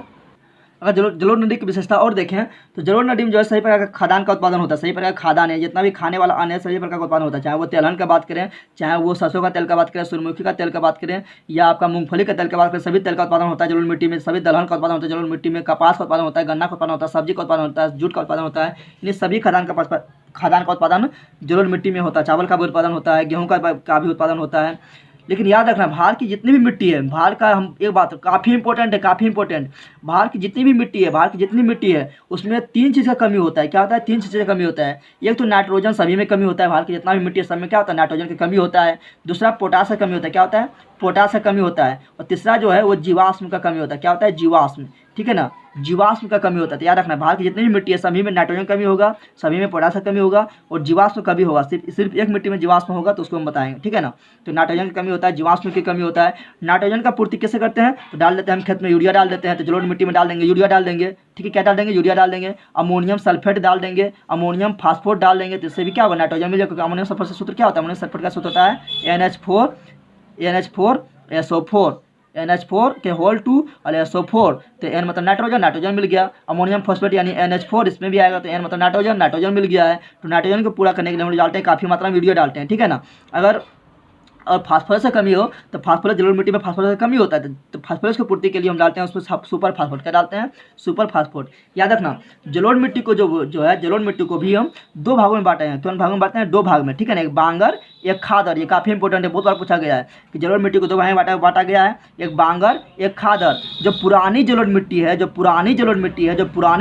काफ़ी इंपॉर्टेंट, जो पुरानी जलोढ़ मिट्टी वो है बांगर, तो पुरानी जलोढ़ मिट्टी को बांगर कहा जाता है। जबकि जो नया जलोढ़ मिट्टी है, जो अभी नदी के द्वारा बहा कर लाई गई है, जो नया जलोढ़ मिट्टी है उसको बोलते हैं खादर। क्या बोलते हैं? खादर। ठीक है ना, तो बांगर में क्या होता है? बांगर जो है कम उपजाऊ होता है और खादर जो है ज़्यादा उपजाऊ होता है। ठीक है ना, बांगर में कंकर युक्त पत्थर ज़्यादा होता है, जबकि खादर में जो कंकर युक्त पत्थर कम होता है और वहाँ पर कंकर की मात्रा यानी बालू की मात्रा और चिकनी मिट्टी की मात्रा दोनों बराबर होता है, जिसके कारण काफ़ी उपजाऊ होता है। तो पुरानी जलोढ़ मिट्टी को बांगर बोलते हैं और नवीन जलोढ़ मिट्टी को खादर बोलते हैं। ठीक है ना, और नदी में जो है बिहार में जो होता है जलोढ़ मिट्टी, उसमें बालू प्लस जलोढ़ मिला होता है। जलोढ़ में क्या मिला होता है? बालू। तो बिहार की जो जलोढ़ मिट्टी है उसको बोलते हैं दियार। क्या बोलते हैं? दियार। क्या बोलते हैं? दियार। आगे बढ़ते हैं, तो ये पढ़े हम जलोढ़ मिट्टी के बारे में। अब बात करते हैं काली मिट्टी। तो काली मिट्टी सबसे इंपॉर्टेंट क्वेश्चन जो बनता है वो बहुत बार पूछा गया है कि लेगूर मिट्टी किसे कहा जाता है, या काली मिट्टी का अन्य नाम क्या है? तो काली मिट्टी का अन्य नाम जो है वो है लेगूर मिट्टी। क्या है? लेगूर मिट्टी। तो याद रखना, काली मिट्टी का अन्य नाम क्या है? लेगूर मिट्टी। काफ़ी VBI को इंपॉर्टेंट क्वेश्चन है। ठीक है ना, बात करें काली मिट्टी का विस्तार कहाँ है, तो काली मिट्टी जो है, पहले जान दो काली मिट्टी काली क्यों होता है। तो काली मिट्टी काली इसलिए होता है क्योंकि उसमें पाया जाता है टाइटेनियम के सॉल्ट पाया जाता है। टाइटेनियम सॉल्ट पाए जाने के कारण काली मिट्टी काली होती है, जिसको बोलते हैं टाइटेनोमैग्नेटाइट। क्या होता है? तो वो लोहा और एल्युमिनियम का मिला हुआ रूप होता है। ठीक है ना, तो काली मिट्टी काली क्यों होती है? टाइटेनोमैग्नेटाइट के कारण। काली मिट्टी का अन्य नाम क्या है? लेगूर मिट्टी। काली मिट्टी का अगर बात करें सबसे ज़्यादा अधिक विस्तार कहाँ है, तो काली मिट्टी का विस्तार तो दक्षिणी भारत में है, और दक्षिणी भारत में भी कहाँ पर? तो वो सबसे ज़्यादा महाराष्ट्र में है। कहाँ है? महाराष्ट्र में है। दिखाते हैं, देखो ये क्या है? इंडिया। क्या है? इंडिया। तो यहाँ पर देखेंगे कि इधर से लेके इधर, इधर से लेके इधर, ये सभी में काली मिट्टी है। क्या है? काली मिट्टी है। लेकिन काली मिट्टी सबसे ज़्यादा विस्तार कहाँ है? तो ये महाराष्ट्र में है। कहाँ पर है? महाराष्ट्र में। यहाँ से जो नीचे भाग होता है उसको बोलते हैं दक्षिणी भारत। दक्षिणी भारत में तो विस्तार है, दक्षिणी भारत में भी किधर? पश्चिम साइड है, और सबसे ज़्यादा कहाँ है? तो ये है महाराष्ट्र में। कहाँ है? महाराष्ट्र। तो काली मिट्टी का सर्वाधिक विस्तार कहाँ हो गया? महाराष्ट्र। क्या पूछेगा? महाराष्ट्र। जब काली मिट्टी का निर्माण किस चट्टान से होता है? तो काली मिट्टी का निर्माण जो होता है वो होता है बेसाल्ट चट्टान से होता है। तो यही पढ़ रहे थे। काली मिट्टी का नाम क्या है? लेगूर मिट्टी है। काली मिट्टी का सबसे ज़्यादा विस्तार कहाँ है? दक्षिणी भारत में, किधर भी? पश्चिम साइड में। वो खासकर कौन राज्य में? तो महाराष्ट्र में सर्वाधिक विस्तार है काली मिट्टी का। कितना भूमि पर है? तो 6.4 करोड़ हेक्टेयर पर। काली मिट्टी का निर्माण किससे हुआ है? तो लोहा एल्युमिनियम से मिलकर हुआ। किससे हुआ? लोहा एल्युमिनियम से मिलकर हुआ है, जीवाश्म से मिलकर हुआ है, और एल्युमिनियम का सिलिकेट से मिलकर हुआ है। ठीक है ना, और काली मिट्टी का रंग काली क्यों होता है? टाइटेनोमैग्नेटाइट के कारण, यानी टाइटेनियम के सोल्ट के कारण, यानी टाइटेनोमैग्नेटाइट के कारण। टाइटेनोमैग्नेटाइट जो होता है वो किससे मिलकर बना होता है? तो ये बना होता है जीवाश्म प्लस एल्युमिनियम के सिलिकेट से मिलकर बना होता है, जिसके कारण का रंग काला होता है। तो काली मिट्टी का रंग काला क्यों होता है? टाइटेनोमैग्नेटाइट के कारण। अच्छा बताओ, काली मिट्टी में क्या क्या पाया जाता है? तो काली मिट्टी में पोटास पाया जाता है, चूना पाया जाता है, एल्युमिनियम पाया जाता है, कैल्शियम पाया जाता है, मैग्नीशियम पाया जाता है। लेकिन अभाव किसका होता है, किसका कमी होता है, तो वही बताते हैं नाइट्रोजन का कमी होगा, बता चुके हैं। नाइट्रोजन का कमी होगा, वही बता चुके हैं। जीवाश्म का कमी होगा, यानी जैविक पदार्थ का कमी होगा, जो सभी मिट्टी में कमी होता है। फास्फोरस का कमी होगा, तो नाइट्रोजन, फास्फोरस, जैविक पदार्थ, ये सभी मिट्टी में, भारत के सभी मिट्टी में कमी होता है, ठीक है ना। तो याद रखना है, याद रखना कि जो काली मिट्टी है ये अगर भींगेगा तो ये काफ़ी चिपचिपा हो जाता है। क्या होता है, काफ़ी चिपचिपा हो जाता है, तुरंत गल जाता है। क्या होता है, चिपचिपा हो जाता है, ठीक है ना। लेकिन सूखने पर जो है ये क्या होता है, इसमें गहरी दरार पड़ जाता है। देखते होंगे आप लोग खेत में, जब खेत सूखता है तो उसमें क्या होता है, दरार पड़ जाता है। लेकिन कहीं ऐसा मिट्टी देखते होंगे इसमें खेत फटने पर बहुत लंबा लंबा दरार पड़ जाता है, काफ़ी अंदर तक दरार पड़ जाता है, तो उसको वो क्या होता है, काली मिट्टी होता है। तो सूखने पर इसमें काली गहरी दरार पड़ जाता है, भीगने पर चिपचिपा हो जाता है। क्या होता है, चिपचिपा हो जाता है। जब काली मिट्टी में जो है सूखने पर दरार पड़ जाता है तो उसको क्या होता है, उसको जुताई में सुविधा होता है, क्योंकि वो पहले से ही फट जाता है। तो उसको अतः काली मिट्टी को हम बोलते हैं, इसे स्वतः जुताई हुई मिट्टी कहा जाता है। तो पूछा स्वतः जुताई हुई मिट्टी किसे कहा जाता है, स्वतः जुताई हुई मिट्टी किसे कहा जाता है, तो काली मिट्टी को कहा जाता है, ठीक है ना। अच्छा, पूछेगा कि काली मिट्टी में जो फसल का उत्पादन होता है उसमें सबसे प्रमुख फसल कौन सा है, तो वह कपास। क्या है, कपास। तो क्वेश्चन ये आया हुआ है कि बताओ कपास का उत्पादन किस मिट्टी में किया जाता है, कपास का उत्पादन किस मिट्टी में किया जाता है, कपास का उत्पादन काली मिट्टी में किया जाता है। अब देखते हैं लाल मिट्टी या पीली मिट्टी। तो लाल मिट्टी बताए थे कि लाल किससे का रंग होता है, लाल मिट्टी पहले लाल होता है आयरन ऑक्साइड, यानी लोहा के कारण, लोहा के ऑक्साइड के कारण लाल मिट्टी लाल होता है। तो पहला क्वेश्चन यही बोलता है कि लाल मिट्टी लाल क्यों होता है, तो लाल मिट्टी लोहा के ऑक्साइड के कारण, लोहा के कारण लाल होता है। और लाल मिट्टी मिल जाएगा पानी, क्या मिल जाएगा, पानी, तो वह जगह पीली मिट्टी। क्या जाएगा, पीली मिट्टी। यानी लाल मिट्टी में नमी मिल गया, यानी पानी मिल गया, तो जगह पीली मिट्टी। क्या जाएगा, पीली मिट्टी। अगर लाल मिट्टी का विस्तार की बात करें तो लाल मिट्टी का विस्तार कहाँ है, ढक्कन के पठार में। कहाँ है, ढक्कन का पठार। ढक्कन का पठार कहाँ है, तो ढक्कन का पठार जो है वो दक्षिणी भारत में। कहाँ है, दक्षिणी भारत में। ढक्कन का पठार यहाँ पर है। कहाँ है, ढक्कन का पठार यहाँ पर है, और ये फिर तमिलनाडु में चला जाता है। कहाँ चला जाता है, तमिलनाडु में। कहाँ चला जाता है, तमिलनाडु में। तो पूछेगा कि लाल मिट्टी का विस्तार कहाँ है, तो ढक्कन का पठार में। पूछेगा लाल मिट्टी का विस्तार सर्वाधिक कहाँ है, तो सर्वाधिक तमिलनाडु में। कहाँ है, तमिलनाडु का अधिकांश भाग जो है वो लाल मिट्टी से बना है। किससे बना है, लाल मिट्टी से। तो लाल मिट्टी का जो विस्तार देखते हैं पश्चिम में, तो पश्चिम में चला जाता है राजस्थान तक। राजस्थान में भी लाल मिट्टी पाया जाता है। अगर बात करें हम इसका पूरब में लाल मिट्टी का विस्तार, तो पूरब में इसका लाल मिट्टी का विस्तार है राजमहल पहाड़ी तक, ठीक है ना। पश्चिम बंगाल में है राजमहल पहाड़ी, वहाँ तक विस्तार है। अगर उत्तर में बात करें कि लाल मिट्टी कहाँ मिलता है, तो उत्तर में मिलता है यूपी के झांसी में, यूपी के झांसी में। अगर दक्षिण में बात करें तो लाल मिट्टी कहाँ तक मिलता है, तो दक्षिण में लाल मिट्टी मिलता है, बता चुके तमिलनाडु। तमिलनाडु क्या सबसे अंतिम भाग क्या है, कन्याकुमारी में मिलता है, ठीक है ना। लाल मिट्टी का निर्माण का बात करें तो लाल मिट्टी का निर्माण किससे होता है, ये लोहा, मैग्नीशियम और आग्नेय चट्टान से। ये काफ़ी इंपॉर्टेंट है कि लाल मिट्टी का निर्माण किस चट्टान से हुआ, लाल मिट्टी का निर्माण किस चट्टान से हुआ था, आग्नेय चट्टान से। किससे हुआ है, आग्नेय चट्टान से लाल मिट्टी का निर्माण होता है। बेसाल्ट चट्टान से काली मिट्टी का निर्माण होता है, तो आग्नेय चट्टान से लाल मिट्टी का निर्माण होता है। इसमें क्या पाया जाता है, तो इसमें लोहा पाया जाता है, इसमें मैग्नीशियम पाया जाता है, ठीक है ना। और इसमें बता चुके लाल मिट्टी में अगर नमी मिल जाए, क्या मिल जाए, नमी मिल जाए, तो क्या जाता है, पीला हो जाता है। क्या जाता है, पीला हो जाता है, ठीक है ना। और इसमें कमी क्या होता है, बता चुके सभी मिट्टी, भारत के जितना भी मिट्टी, समय नाइट्रोजन का कमी होता है, समय फास्फोरस का कमी होता है, समय जीवाश्म का कमी होता है। ये तीनों सब मिट्टी में कमी होता है। लेकिन चूना का भी इसमें कमी होता है, कार्बोनेट का भी इसमें कमी होता है, लाल मिट्टी या पीली मिट्टी में, ठीक है ना। इसमें उत्पादन किस तरह से किया जा सकता है, इसमें धान का उत्पादन होता है, तंबाकू का होता है। तंबाकू का उत्पादन किसमें होता है, लाल मिट्टी में। आलू का उत्पादन होता है, मूंगफली और सब्जी का। तो ये उत्पादन जो इम्पोर्टेंट नहीं है, इसका इम्पोर्टेंट क्या है कि लाल मिट्टी लाल क्यों होता है, तो आयरन ऑक्साइड के कारण। लाल मिट्टी कौन चट्टान से बनता है, आग्नेय चट्टान से बनता है। लाल मिट्टी को पीली कब हो जाता है, तो उसमें नमी मिल जाता है। ये सभी इंपॉर्टेंट। लाल मिट्टी सर्वाधिक कहाँ मिलता है, तमिलनाडु में मिलता है। कौन सा पठार में मिलता है, ढक्कन पठार में मिलता है। तो ये सभी इंपॉर्टेंट है, ठीक है। कमी के साथ आता है, तो सब मिट्टी में कमी होता है, नाइट्रोजन का, फास्फोरस का, जीवाश्म। आगे बढ़ते हैं। अब देखते हैं लेटेलाइट मिट्टी। क्या कहते हैं, चौथा मिट्टी जो है वो है लेटेलाइट मिट्टी। लेटेलाइट मिट्टी किससे कहते हैं, तो ये आगे देखेंगे। पहले बताते हैं लेटर का अर्थ होता है ईंट। क्या होता है, ईंट। अर्थात ये जो मिट्टी होता है ना, अगर ये सूख जाएगा तो जिस तरह ईंटा ना देखते होंगे, ईंटा जिस तरह कड़ा हो जाता है, उसी प्रकार ये लेटेलाइट मिट्टी कड़ा हो जाता है। इसलिए लेटर का अर्थ होता है ईंट। क्या होता है, ईंट। ये लेटेलाइट मिट्टी से सबसे इंपॉर्टेंट क्वेश्चन बनता है। लेटेलाइट मिट्टी सबसे इंपॉर्टेंट क्वेश्चन जो बनता है वो है ये, पूछता है कि बताओ लेटेलाइट मिट्टी का निर्माण किसके द्वारा हुआ है, तो लेटेलाइट मिट्टी का निर्माण होता है निक्षारण क्रिया के द्वारा। निक्षारण क्रिया के द्वारा। और निक्षारण क्रिया किसके द्वारा होता है, ये होता है वर्षा कारण। क्या होता है, वर्षा कारण। अगर मान लो यहाँ वर्षा हो रहा है, काफ़ी वर्षा हो रहा है, काफ़ी वर्षा हो रहा है, तो यहाँ से मिट्टी क्या जगह, हमेशा मिट्टी क्या हो जाएगा, मिट्टी यहाँ से हमेशा बहेगा बहेगा बहेगा, तो यहाँ जो मिट्टी का निर्माण होगा उसको बोलेंगे लेटेलाइट मिट्टी। तो लेटेलाइट मिट्टी का निर्माण होता है निक्षारण क्रिया द्वारा, याद रखना। तो वो जब बताएगा, पूछेगा बताओ कि निक्षारण क्रिया के द्वारा किस मिट्टी का निर्माण होता है, तो वो होता है लेटेलाइट मिट्टी का निर्माण। क्या होता है, लेटेलाइट मिट्टी का निर्माण। लेटेलाइट का अर्थ क्या होता है, तो इसका होता है, और लेटेलाइट में लेटर का अर्थ क्या होता है, तो उसका अर्थ होता है ईंट, ठीक है ना। और इसका विस्तार जो है ये बता चुके हैं कि भारत में कितना करोड़ हेक्टेयर भूमि है, तो 32.87 करोड़ हेक्टेयर भूमि है। इसका विस्तार कितना है, यह है 1.3 करोड़ हेक्टेयर भूमि पर इसका विस्तार है। इसका लेटेराइट मिट्टी कहाँ मिलता है, लेटेराइट मिट्टी मिलता है तमिलनाडु राज्य में, कर्नाटक राज्य में और केरल राज्य में। यही पूछेगा कि बताओ लेटेराइट मिट्टी का विस्तार सर्वाधिक कहाँ है, सबसे ज़्यादा कहाँ है, तो कर्नाटक में है। कहाँ है, कर्नाटक में है, ठीक है ना। देख लेते हैं ये तीनों राज्य।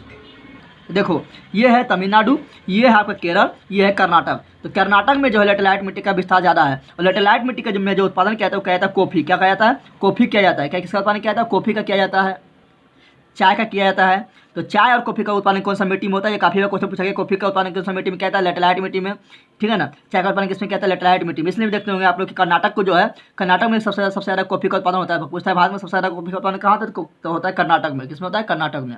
तो ये काफ़ी इंपॉर्टेंट था। तो सबसे ज़्यादा तो इसमें उत्पादन किसका होता है, चाय तथा कॉफ़ी का। तो ये काफ़ी इंपॉर्टेंट क्वेश्चन है कि कॉफ़ी का उत्पादन किस कौन सा मिट्टी में किया जाता है, तो लेटेराइट मिट्टी में किया जाता है। काफ़ी इंपॉर्टेंट क्वेश्चन।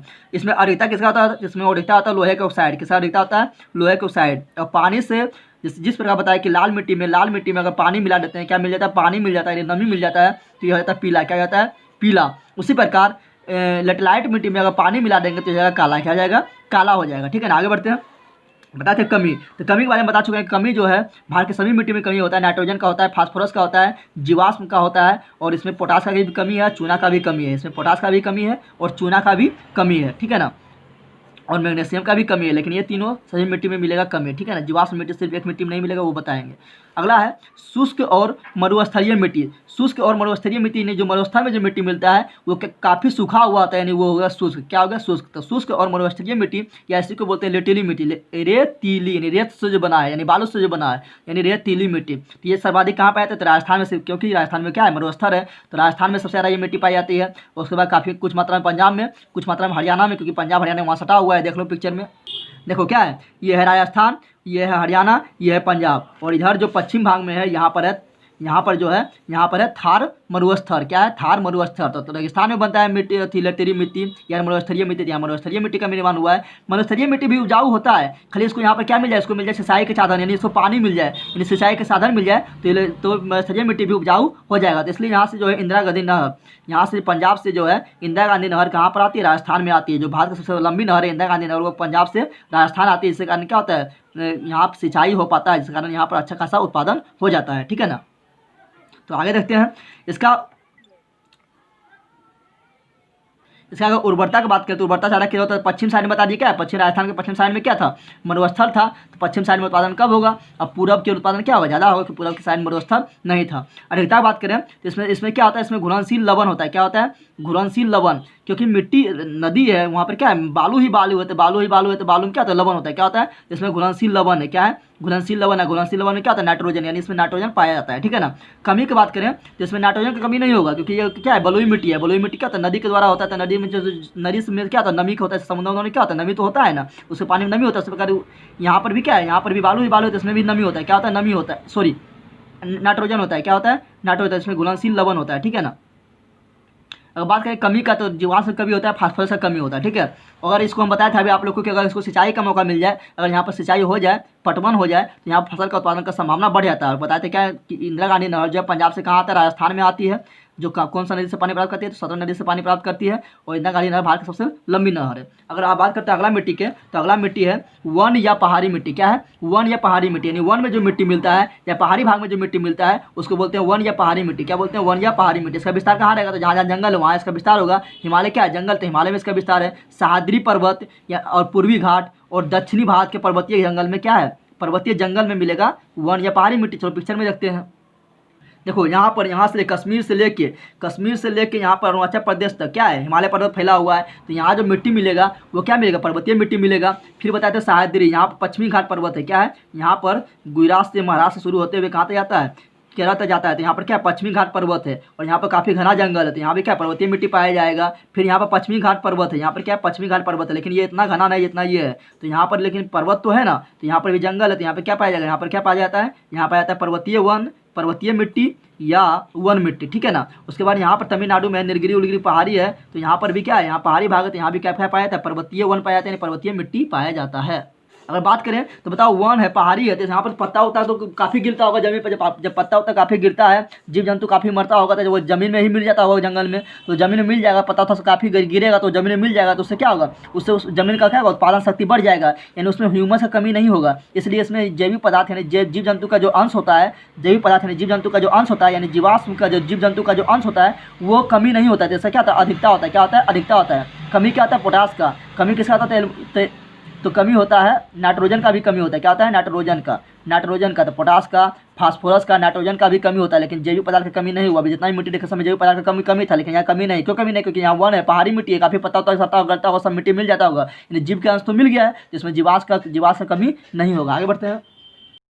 अगला मिट्टी जो है वो है लवणीय मिट्टी। लवणीय मिट्टी है क्या, कौन सा मिट्टी है, लवणीय मिट्टी या क्षारीय मिट्टी। तो बताओ लवणीय मिट्टी कहाँ मिलेगा, समुद्र का पानी क्या होता है, लवणता, समुद्र का पानी क्या होता है, लवणीय होता है। क्या होता है, लवणीय होता है, नहीं उसमें क्या नमक का मात्रा होता है, तो लवणीय मिट्टी मिलेगा कहाँ पर, समुद्र के किनारे वाला जो मिट्टी होगा वो होगा क्या, लवणीय मिट्टी।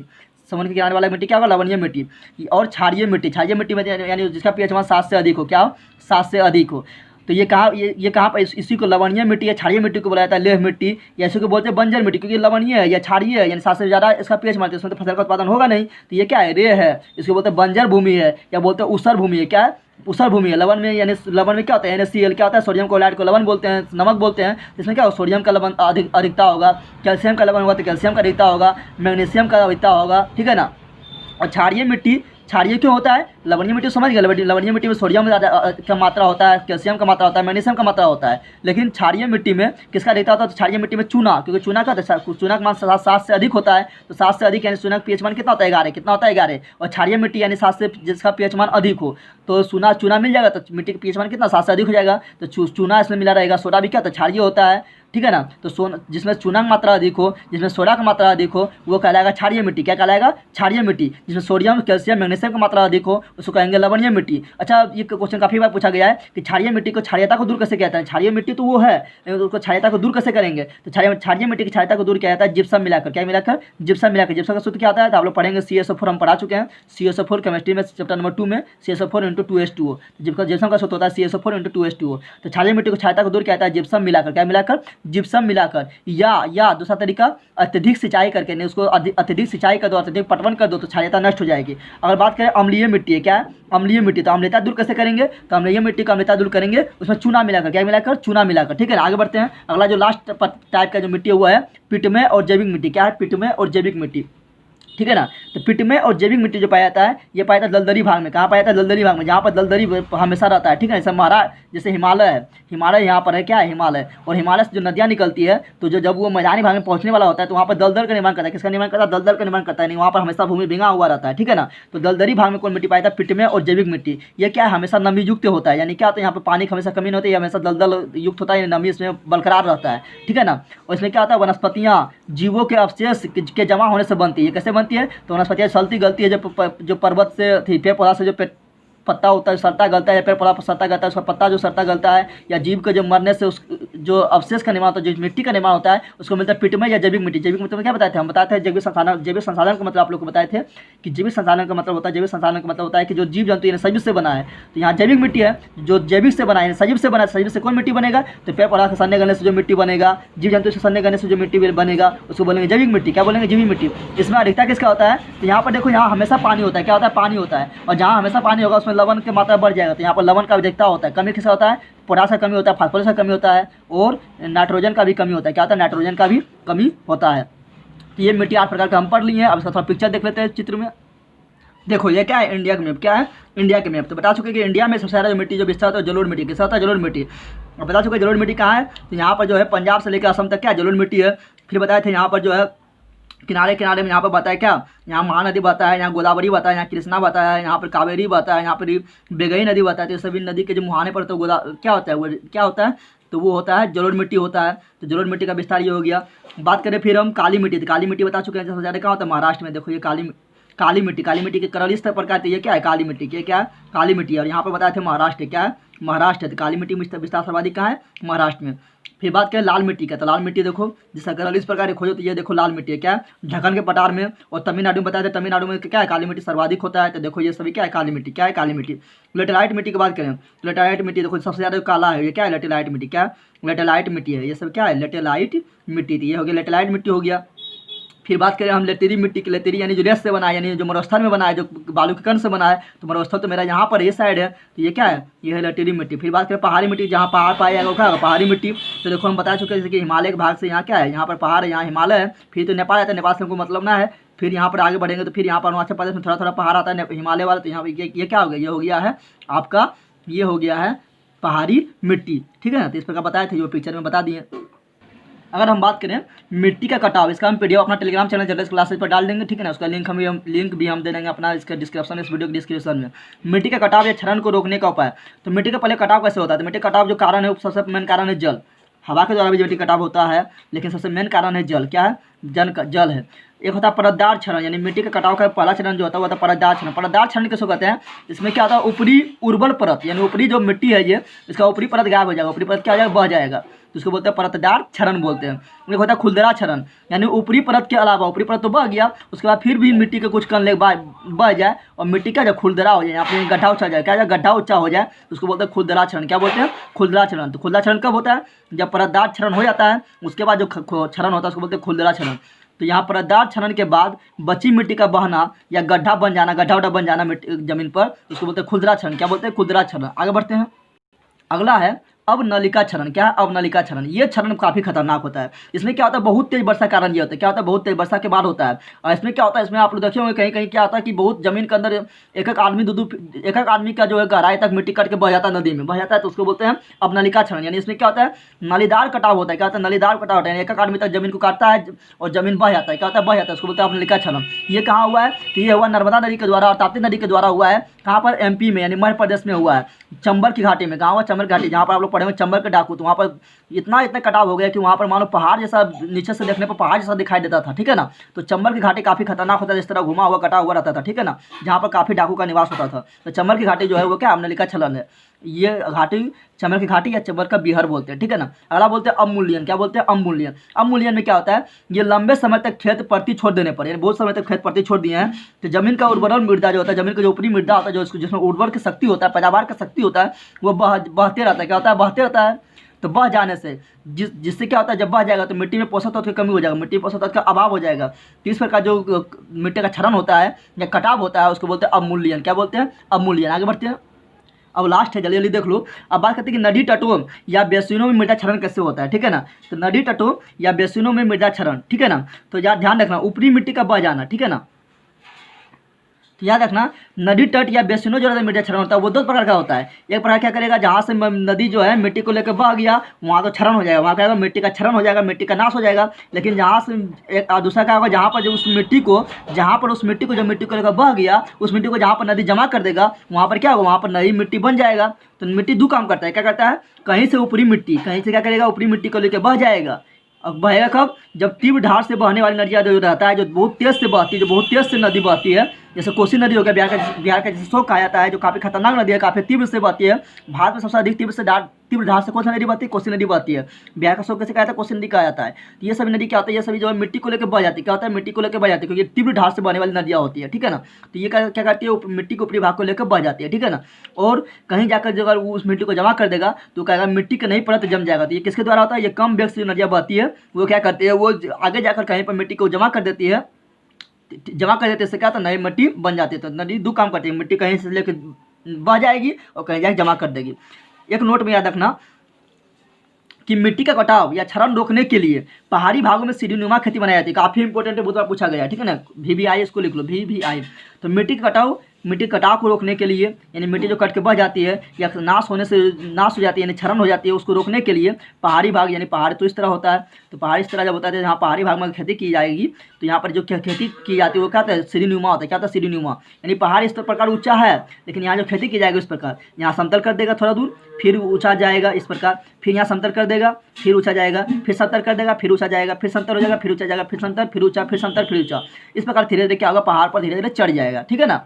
पहाड़ पर भी चढ़ जाएगा और खेती हो जाएगा। तो समतल होने के कारण क्या होता है, ये मिट्टी बह नहीं पाती, कोई ढाल रहेगा तो ना वो बह जाएगा। समतल होने के कारण ये मिट्टी बहती नहीं है, जिस कारण क्या होता है, इसको बोलते हैं सीढ़ीनुमा खेती। सीढ़ी बन गई है तो सीढ़ीनुमा खेती। पहाड़ पर कैसी खेती की जाती है, सीढ़ीनुमा खेती की जाती है। कैसे कारण, तो कटाव या क्षरण को रोकने के लिए, ठीक है ना। यहाँ सीढ़ीनुमा खेती होती है, फिर यहाँ पर थोड़ा बांध बना देता है, इस कारण क्या होता है, मिट्टी बह भी नहीं पाता। समतल तो मिट्टी तो इससे बहेगा भी नहीं, जिस प्रकार सीढ़ीनुमा खेती की जाती है। और ये कहाँ की जाती है, पहाड़ी भाग में क्या की जाती है, सीढ़ीनुमा खेती कहाँ की जाती है, पहाड़ी भाग में। और जैसे उत्तराखंड में कौन सा खेती की जाती है, सीढ़ीनुमा खेती की जाती है। याद रखना काफी इंपॉर्टेंट है, उत्तराखंड में कैसी खेती की जाती है, सीढ़ीनुमा खेती। आगे बढ़ते हैं।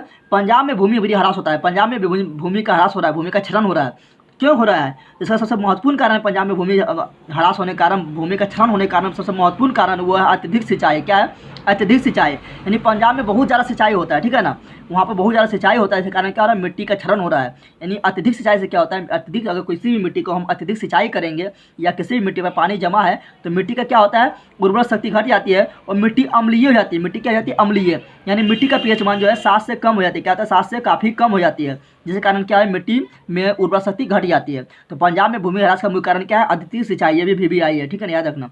पंजाब में भूमि ह्रास का मुख्य कारण क्या है पूछेगा तो बोलना है अत्यधिक सिंचाई। आगे बढ़ते हैं।